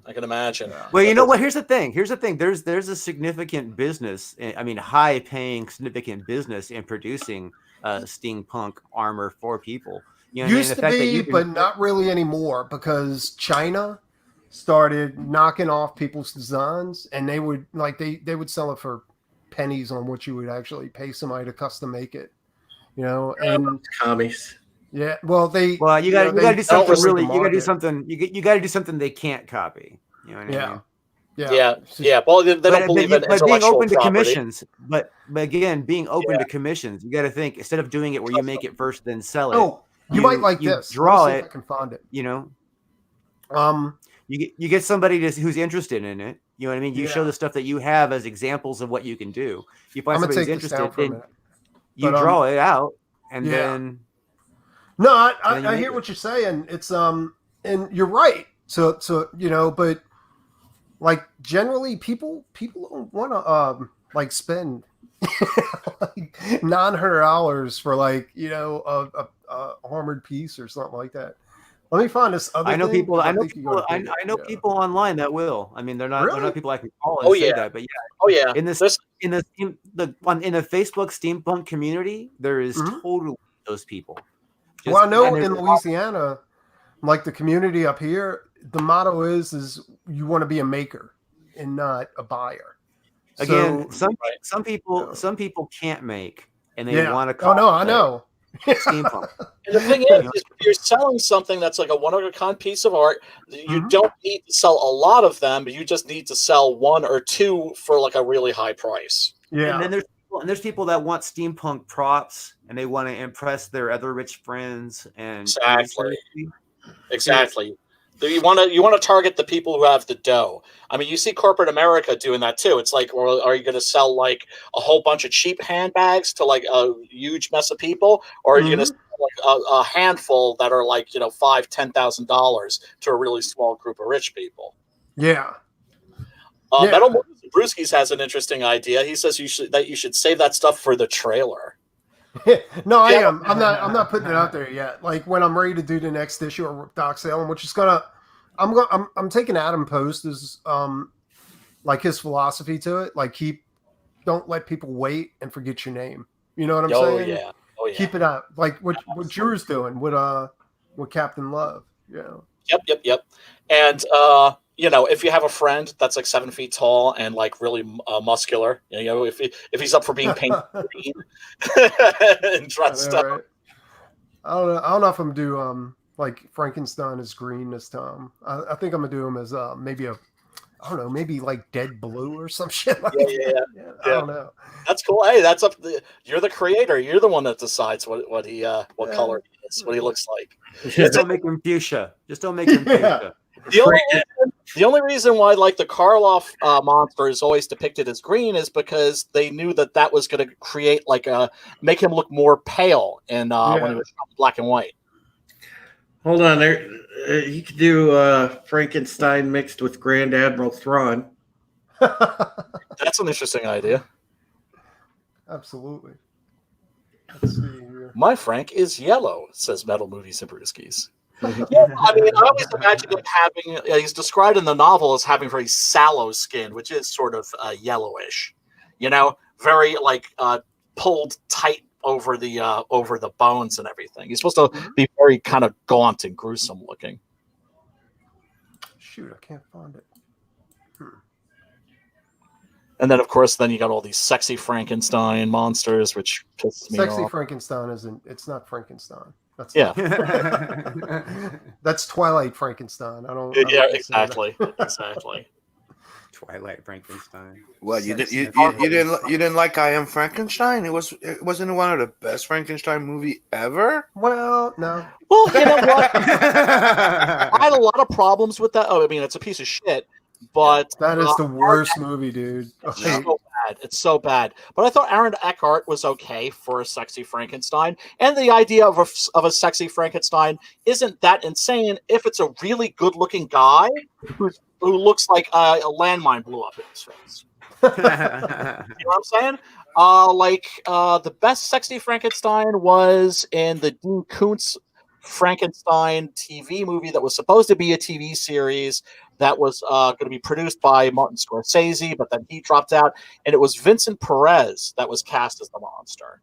And yeah, it looked like a really good-looking guy who had a landmine or something blow up in his face. Yeah, so it's all scarred and all fucked up. So it's like a guy that was a good-looking guy, but was all scarred. I still haven't seen that Frankenstein movie that you suggested, like the one from the 90s. Like I got it, I just haven't been able to watch it. one is that? Because I'm thinking, boy, Was it I Frankenstein? He had the big like it's not the quadrant I sets coming Frankenstein. on. Was Are you- it? No, I Frankenstein. No, I Frankenstein's the sexy Frankenstein. No, Yes. it wasn't that one. It was the Yeah. no, it's not sexy Frankenstein. The Frankenstein movies that I really recommend that you may not have seen. The Bride, I think, is terrific. Frankenstein: The True Story, which is a TV movie. Okay. That's fantastic. And then there's the new one that came out that's by Bernard Rose, which is set in the modern day LA.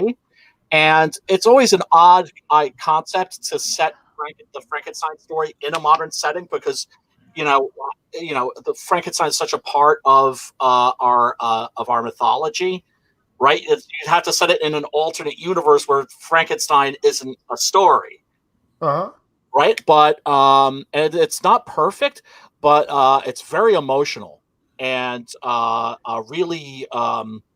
Could have been better, but I think it's still definitely worth seeing. I think that there's some parts of that are spectacular. All right, so we never got quite around to it. So what are the elements of a terrific slasher movie? Well, we first, know that lighting, suspense. We talked about that. Oh, Angles, obviously. You got Pepper Potts. So check this out. You hit that screen again. You're gonna love this, dude. Pepper Pot's getting some love. So I was at the farmer's market, right? Not the farmer's market, the flea market. Mm-hmm. And they had these ancient syringes. So I was like, what can I do with these ancient syringes, right? Yeah. So I made like this Freddy Krueger glove from like Nightmare on Elm Street where you had the syringes coming out. Yeah, it's like, hey, you want to get a little high? So yeah, dude. And it's not shown on here. But on each one of them, there's a different color, like a different chemical in each one of them. But I used the pumps that you use to pump up a football, those needles. I used those on the end of each one of these syringes to go ahead and make it even cooler. Here's another. That's awesome. Coolness. Yeah, dude, this was the sickest thing. Like it just came out so good. Yeah, it reminds me of the Scarecrow's hypodermic glove in Batman Arkham Knight. I don't know if you've seen that game, but he has like this glove. Oh yeah, I did. Yeah, that was cool. Yeah. Oh man, bitch. Yeah, that was cool to make. Did like the whole forearm and everything. That's the that lights up too. That's the Black Lantern glove. Yeah. Oh wow. And that's so cool. Yeah, there it is right there. Oh, there it is. Yeah. That's an LED, I guess. LED light. LEDs from the dollar store and stuff like that, dude. And shit, I got so much shit in here. Like, the fuck's that? So That's cool. a Green Lantern shoulder. What is that? Is that a cup? What is that? And then it's the Green Lantern cup. That's what it is. Yeah. No, it's a shoulder horn. Codpiece. Codpiece. Let's test out the Green Lantern. Gauntlet. Yeah. Yeah, dude. Like I wore this at the show. Everybody thought I was weird. They were like, "What's wrong with you?" That's nice. Yeah, that's a fucked up mask. I tried to make a plague doctor mask and I kind of failed. But yeah. Tried to make it a what mask? A plague doctor mask. Oh, okay. Like the crocheted ones. Yeah. Gotcha. That's trippy. Yeah, that's it is. Yeah, it is. It's all serial killery. My first attempt at a phaser. Oh, that's beautiful. I like that a lot too. That's so cool. Yeah, and then these. So you shaping the metal yourself at home, or what are you doing with that? I find stuff, and I use it to go ahead and. This is early stuff. This is before I knew what I was doing. So I would just take like candles apart and shit like that, and just fucking like solder everything together. Yeah, but so so it was a trip, and then a buddy of mine who was a mechanic gave me all of this. Oh yeah, awesome, dude! Like gauges and ancient like welding goggles and shit like that. Oh, that's awesome. I went through that shit. So, this part right here, like on the gauntlet, like the Superman symbol, actually heated up the copper to where it was white hot, and I had a Superman key ring, right? So I took this rubber mallet and I banged it on there, and so I got the shape of the S symbol, and then I took that and riveted onto the glove. you know. And, Beautiful. yeah, it was a trip, dude. Like, Yeah, copper's such a nice metal. It's so malleable. This is another one of my saw blade gauntlets. Yeah. Oh yeah. Shit, I don't know, but this one was a little bit more into it because I made it like, I put like lights on it and all kinds of shit like that. Nice. That's pretty much it. Like just nice. Beautiful work, man. That, like Drew said, there's people out there with dough that will would be willing to spend. When you do that, like you don't have time to work on anything else, dude. That's a very good point. It's either spend hours on art or spend hours on making steampunk armor. And you're trying to build and you're trying to build a career and a future and everything. You can't do that, Right. Yeah. Yeah. So selling paintings then. That was 10 years ago, and then I was like, okay, I'm done with this. There's no money in it. I'm out. Right. But still, you produce some cool stuff. Yeah, and it inspired characters and stuff like that. So, and you kind of get like an idea of how armor's supposed to look and shit like that. So when you're designing characters, you know how to put it all together. And that's one thing that I enjoyed about it. Yeah. And if you ever do any live action trailers for Doc Salem. Oh, absolutely. Yeah. If I can find somebody big enough to play the monster. Yep. Yeah. Did we lose Drew Taylor and Sim? Oh, there's Sim. We just turned his mute off. That means he's still here. Yeah, I'm right here. It's just there's noise. I have kids and a family. Yeah, I'm here, man. I'm just gonna book real quick and get a tea refill. He's getting liquor. We all know he's getting liquor, right? That's what he calls it. Tea. Tea. I need more tea. I need more tea. He's always happier after he has his tea. Exactly. It's the kind of tea you get in a jar. Long Island iced tea, flavored. Like a Long Island type of tea. No, like I was redneck iced tea. Yeah, I was thinking more like redneck iced tea. Yeah, like Kentucky iced tea. No, I'm just kicking back, and I'm trying not to interject and step on anybody. Oh no, it's fun. People are going to step on each other. Don't worry about that. It's going to happen. Yeah, that's just amazing work, Preston. Oh, thank you. I appreciate that. Yeah. But yeah, I mean, I got this other project too, and I'm thinking about releasing it. But I'd already released it like a long time ago on Kickstarter and got a few made, like books. But I'm thinking about going back to the property, and just reworking the whole thing from the ground up. Man, a lot of people got a lot of interesting stuff going on right now, man. It's great. The while we're in this like kind of sort of unprecedented times at the moment, I think everybody's creative streaks are coming out. Well, here's the thing. Yes, the comic industry is suffering. The comics gate industry is not. Exactly. We're doing fantastic. We haven't missed a beat. So we keep doing better and better and better as the more that we go. My whole thing is create properties, stuff that you can hang your hat on, that you can go back to in the future.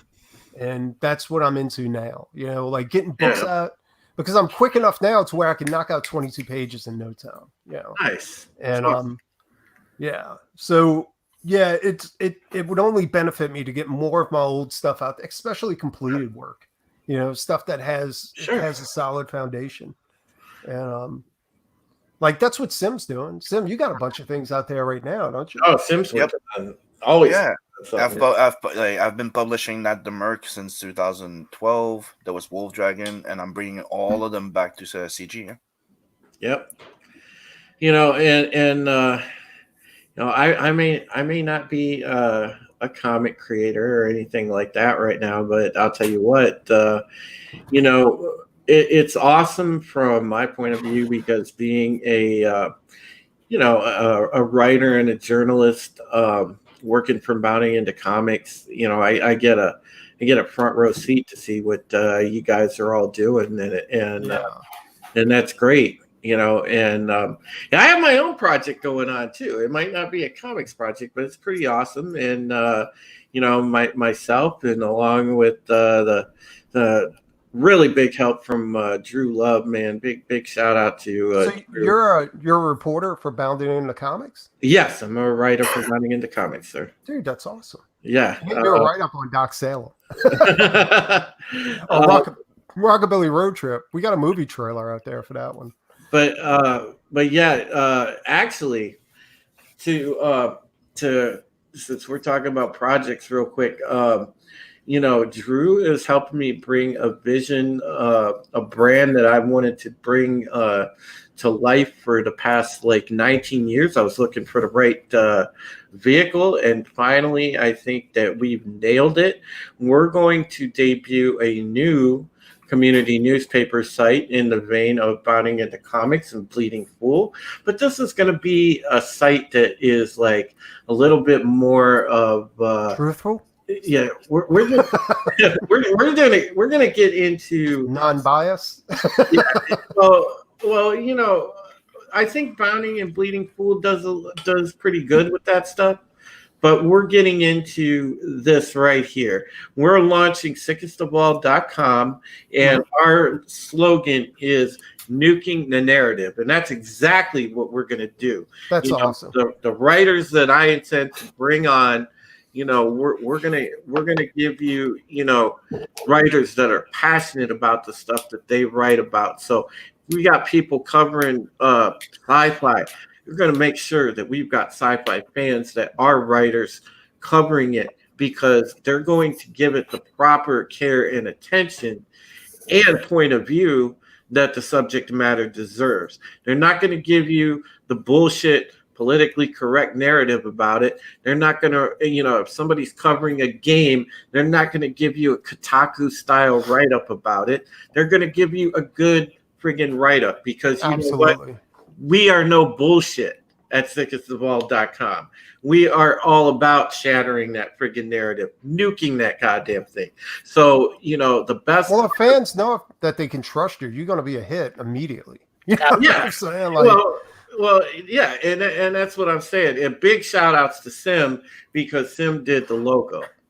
Hail Oh, Sim. you're welcome. it's not some of Sim's best work, but Throw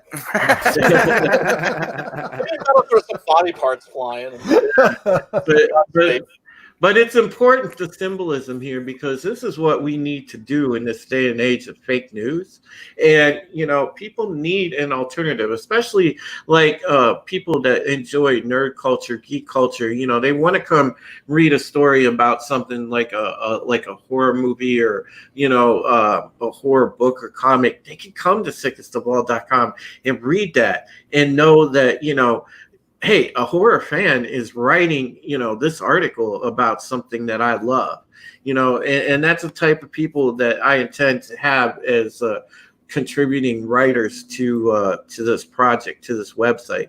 And, no website would be complete without forums. We intend on having, forums so that our readers can participate, and it's just going to be great. And we've got this great brand to launch.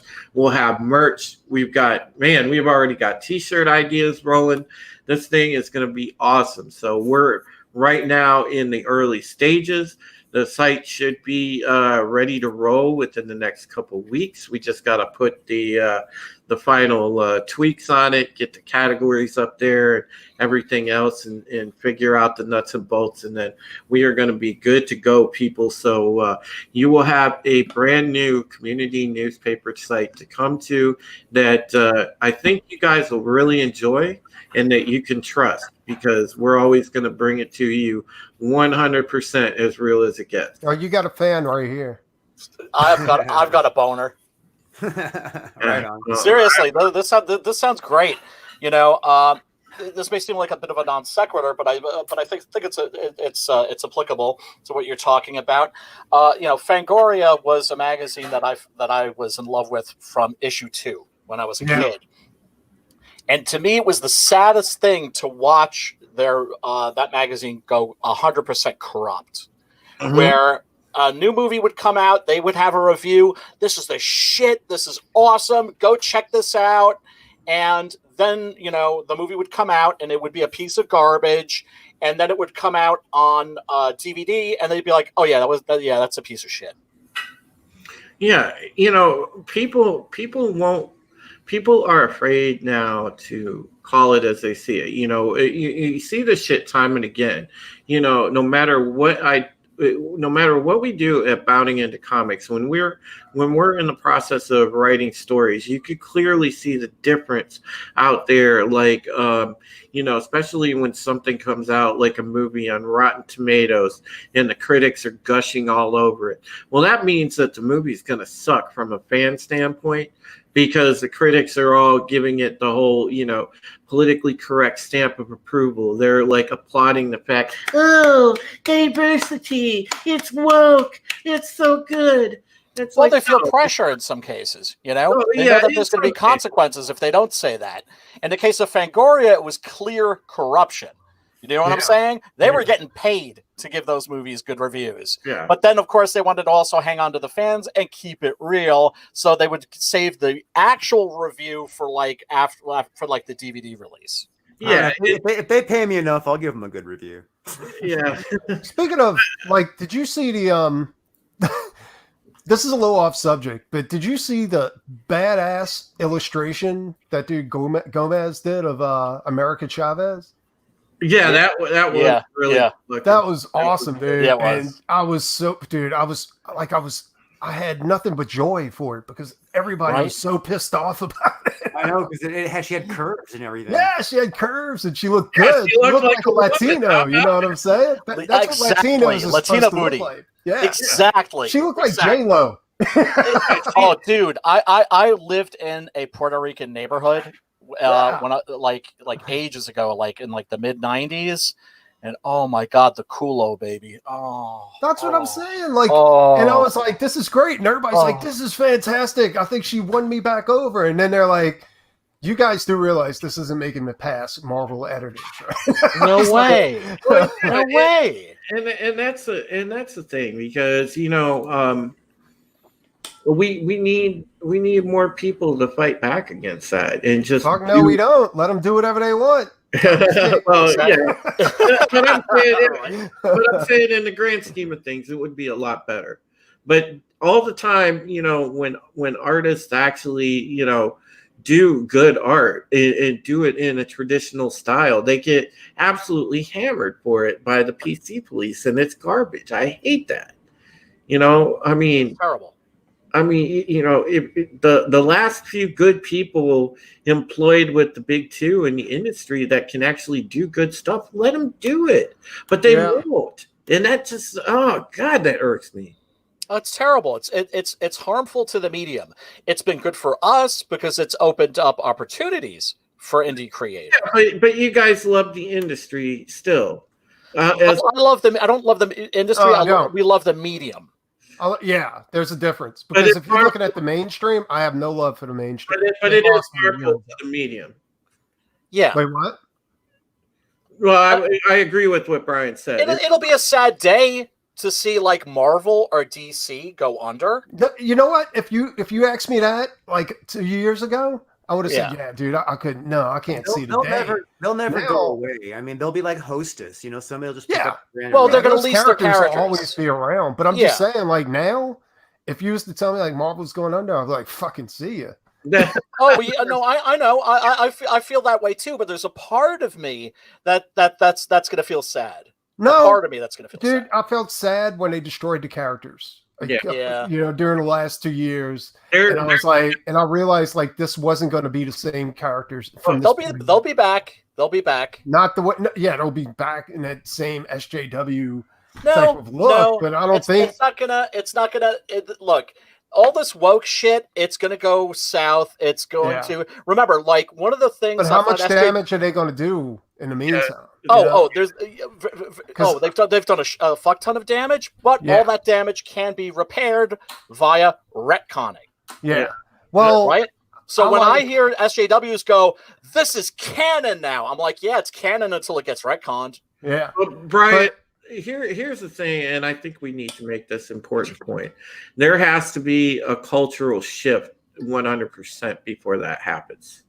And should be sure. And I'm hoping that when we come out of this current crisis as a whole, that there is that cultural shift. It's inevitable. Yeah. Honestly, I think they're going to be slapping themselves in the face again with a hard salami, just hitting themselves in the face, just like they were doing before. And nothing's going to change as far as that, because the few that's still going to be there are going to be the few that's still SJWs, and they're still going to be in charge. Yeah, but here's the thing. Like, yeah. But here's the thing. I remember political correctness from the 90s. I was in a university at that time, like when American Psycho came out. Like I said, you would have thought it was the end of the world. That's how correctness does come. It does come in phases. It does come and go. Yeah. Absolutely. And I remember the death of political correctness was around pretty much the exact moment was when the South Park movie came out. Yeah, because woke people were feeling oppressed. Do you know what I'm saying? Or we're feeling this they were getting sick of the stifling, suffocating air that political correctness had created. So when even PC people were happy to kind of like, oh, we can breathe again. Yeah, that's when you see the change. Well, and it's coming, baby, it's coming. Here's what's happening, in my opinion, is that this is good. What's happening right now with the virus and everybody, like diamonds sinking like a fucking, like a ship or whatever. I agree. DC scrambling to find a new distribution service. Marvel and DC both, their books are getting put on hold for the next couple of months. We're still trucking forward. Yep. No pencils down for us, man. Absolutely. Like Captain Love, Six Gun Gorilla, fucking Doc Salem, Rockabilly Road Trip, fucking Blood Hunt. All this stuff is still being shipped. It's still getting out to the hands of the consumer. Yep. We're not stopping, and we're just introducing more properties and continuing with the properties we already have established. So let it keep going and let them keep fucking up. Oh, I agree. Oh, I don't care, because we're creating iconic characters that are soon to be iconic characters, and they're destroying theirs. So please feel free. Keep doing it. If you haven't learned the first time, please don't learn now. Oh man, Metal Movies and Brewskis, man. This looks fucking fantastic. Yeah, he did a really good job. I like his artwork and yeah, I do too. It reminds me of So we'll have to bring him on to tell us about it. Yeah. Out. And once again, that's what kicks ass about us. That's what kicks ass about CG. We're not exclusive. We're inclusive. We're not about gatekeeping. We're about keeping the gate open. Hi everyone. My name is Matt Berg. I'm an indie comic artist and writer and creator of Butch Cleaver. So what is Butch Cleaver? Well, if you threw Batman, Swamp Thing, Jonah Hex, and Hellboy into a meat grinder, Butch Cleaver would come out. Butch Cleaver is a fantasy horror western about a brutal butcher who is killed and brought back to life by a brutal curse that grants him the power to control and weaponize bone. He tries to use said power for revenge, reckoning, and redemption. With influences of old spaghetti westerns, Sin City, and horror movies from the last 80 years, Butch Cleaver might using the same computer might be the book you're aiming for. In this campaign, I'm offering a 48-page colored graphic novel with different tiers, backer input, and stretch goals. I was told I couldn't be an artist. I was told I couldn't make a comic. Now I'm here to ask you, help me prove the haters wrong and back Butch Cleaver. Thank you for your consideration. Hell yeah. Hell yeah. Oh, nice. Hey, once again, to me, that's one of the things that is the most beautiful thing about CG is we're seeing more and more people looking at people like us and going, gee, maybe I could do that too. And hell yeah, man. Don't worry. We're,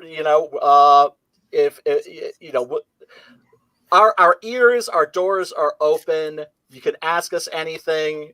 We'll help you along, all that stuff. All of us have been where you're at, which is like at the beginning. Yep. And if you're still watching, the link will be in the chat.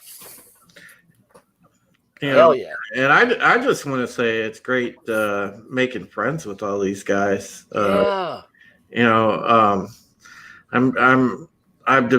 developing a great friendship with Drew. I really like Brian here, and right back at you, brother. there's not a whole lot to say about Sim, man. Sim's been amazing. Sim's been amazing to me since day one, man. He's been an awesome guy just to talk with, shoot the shit with. Sim's taught me a lot about the industry because I'll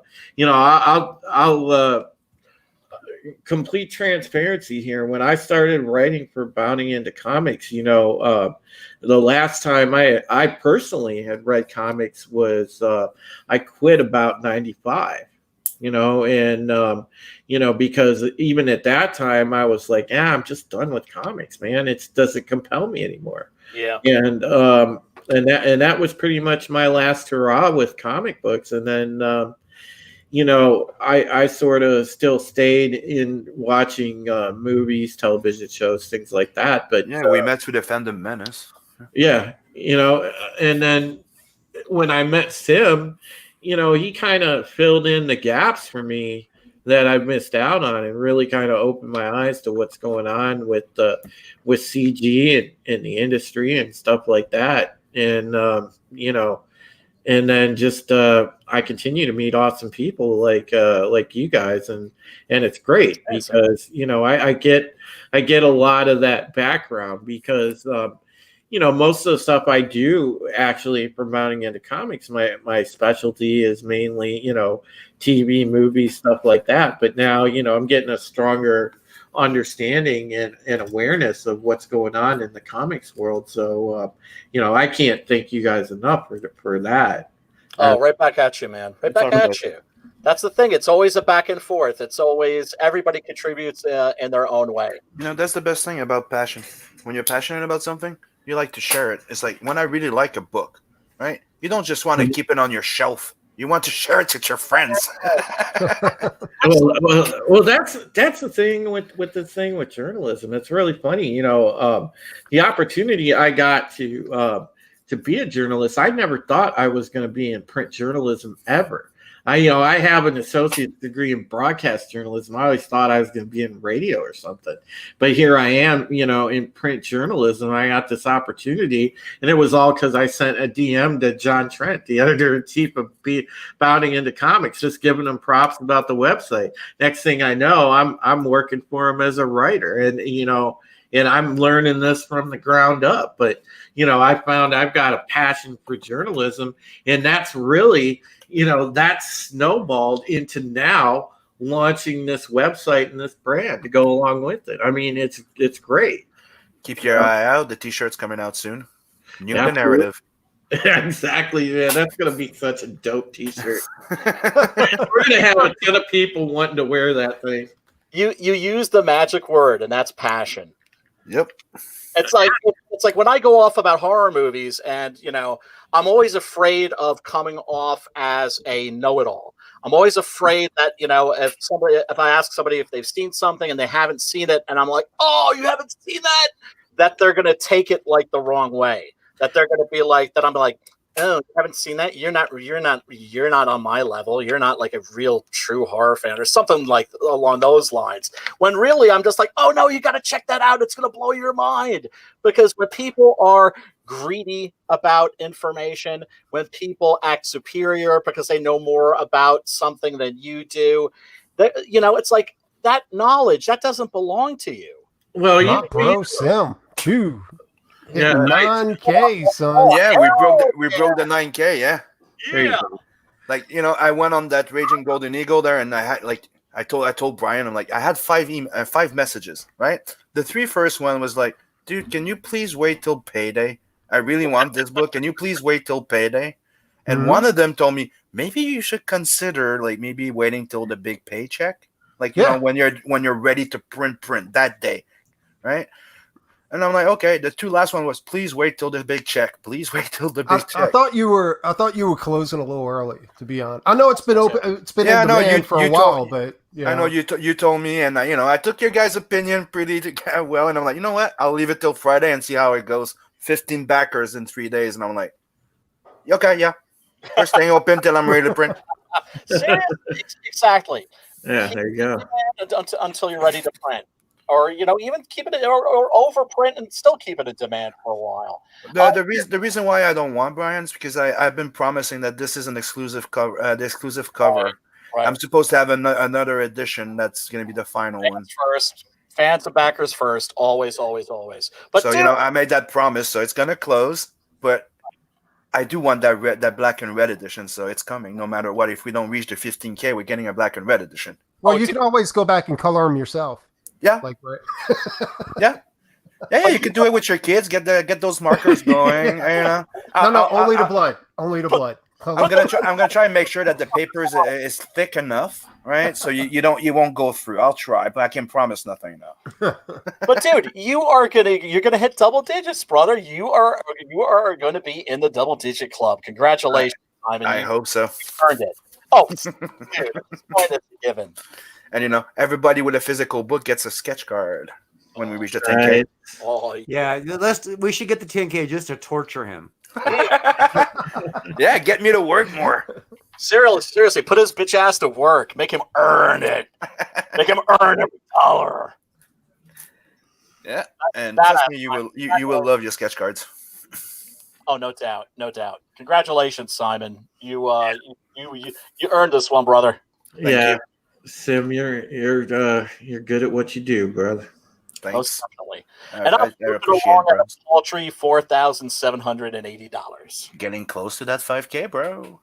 I am. And not to sound like an ingrate or anything like that, because I am very, very grateful that the book has been funded, and that the people who have gotten their books from the previous campaign, that they're happy with them, that they love them. So, how many pages is the trade paperback again?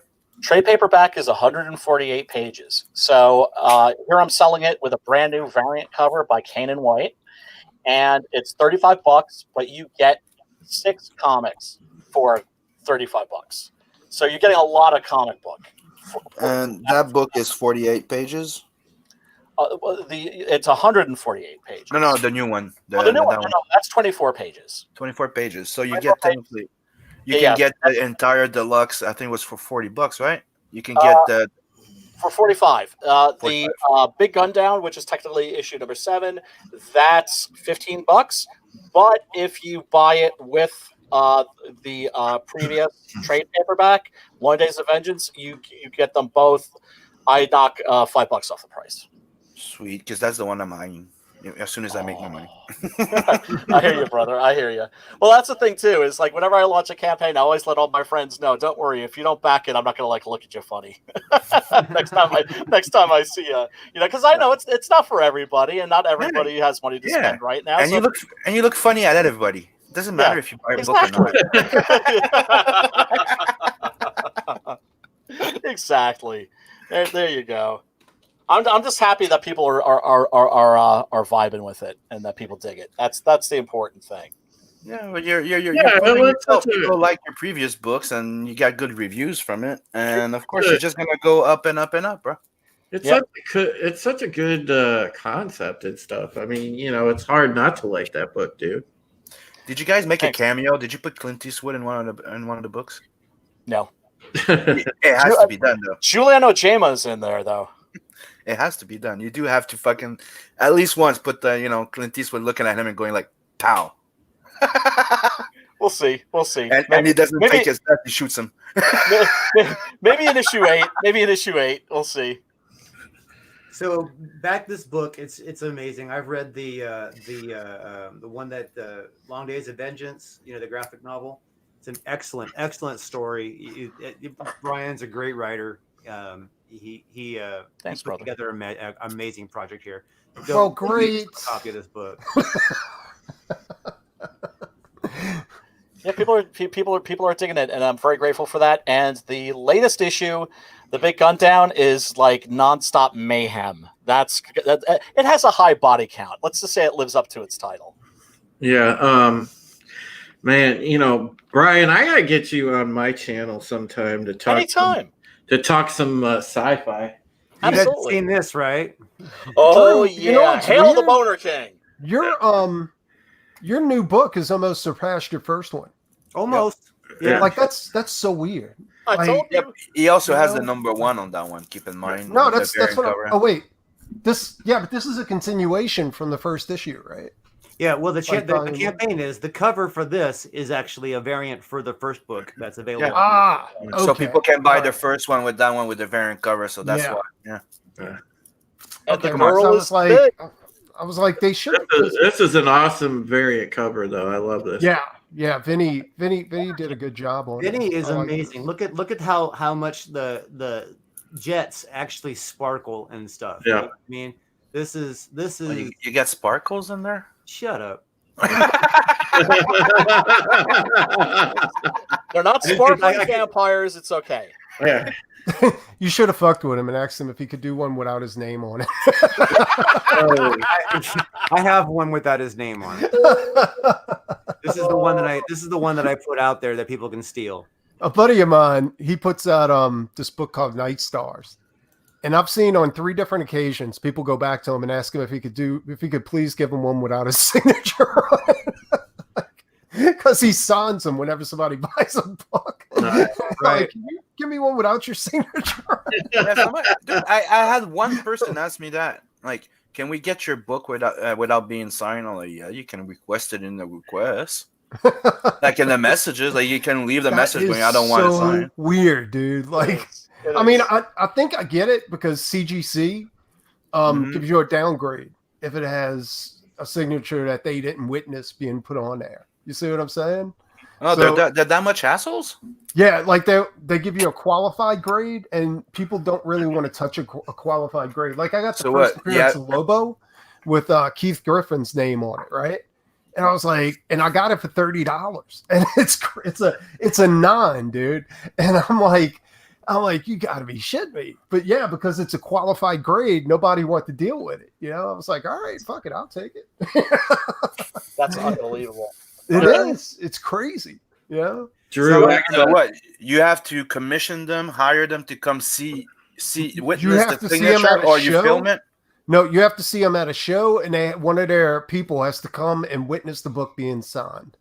Otherwise, it's not a real value. What if you videotape it? Fuck them. They need to go down. It's also worth less if it's personalized. Yeah. Well, CGC is the only ones that do this. Yeah.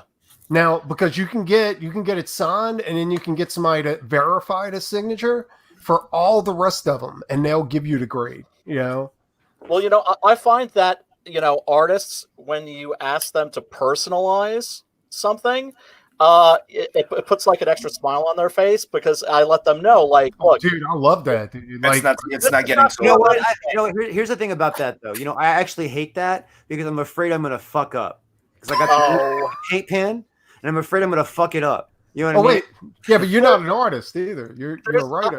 I have a copy, a DVD copy of Deathline, also known as Raw Meat, and the director, Gary Sherman, hated the fact that they changed the title to Raw Meat, right? Yeah. And so I gave it to him to sign, and he was just like, you know, because he hated that title. I'm like, dude, cross it out. He was like, really? I'm like, yeah, go right ahead. Fuck it up as much as you like. I got Matt Wagner's first, like, I got the first appearance of Grendel, but then I got Hunter Rose #1. Oh, you know? Yeah. Where it's signed by Matt Wagner, and he did a sketch of Grendel on the inside of the book. Yeah, dude. Badass. Yeah. Oh, I love me some Matt Wagner. No, me too. But so this underrated. one, I also got this one for cheap because it was, you know, it wasn't verified. So we're running up on 2 hours. I'm gonna play this nice little video, and you guys hang out. We'll talk in the backstage, and hell yeah. Let this play. Brian, don't just ditch. I'm not. Sometimes I have to, and I apologize for that. I know. Hi, my name is Drew Ish, and I'm the author of the Captain Love series. Well, I'll tell you all about the second book, Rise of the Pirate King. Yeah, that's the thing. And in this book, you're gonna get everything that you would expect from Captain Love. Yeah, you bet. And I'm blessed enough to be able to use same creative team. You know what I mean? If you feel like the universe is caving in, you need love to the rescue. Love to the And rescue. it seems like nothing will be right again. You need love to the rescue. Captain Love to the rescue. All right now.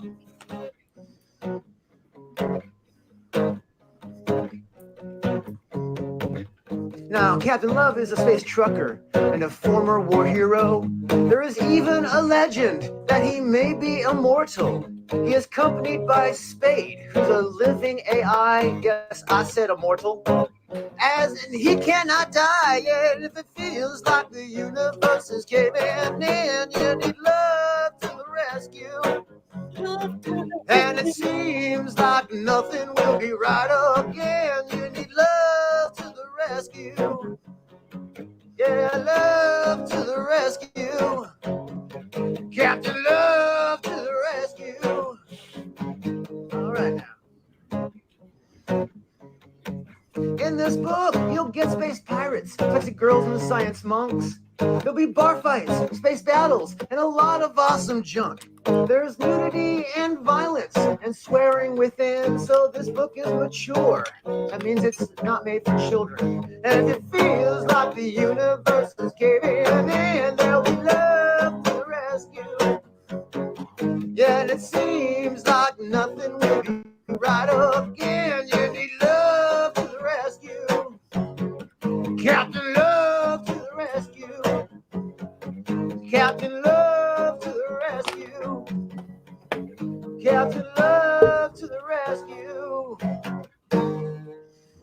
Thank you so much for your time. Please back Captain Love.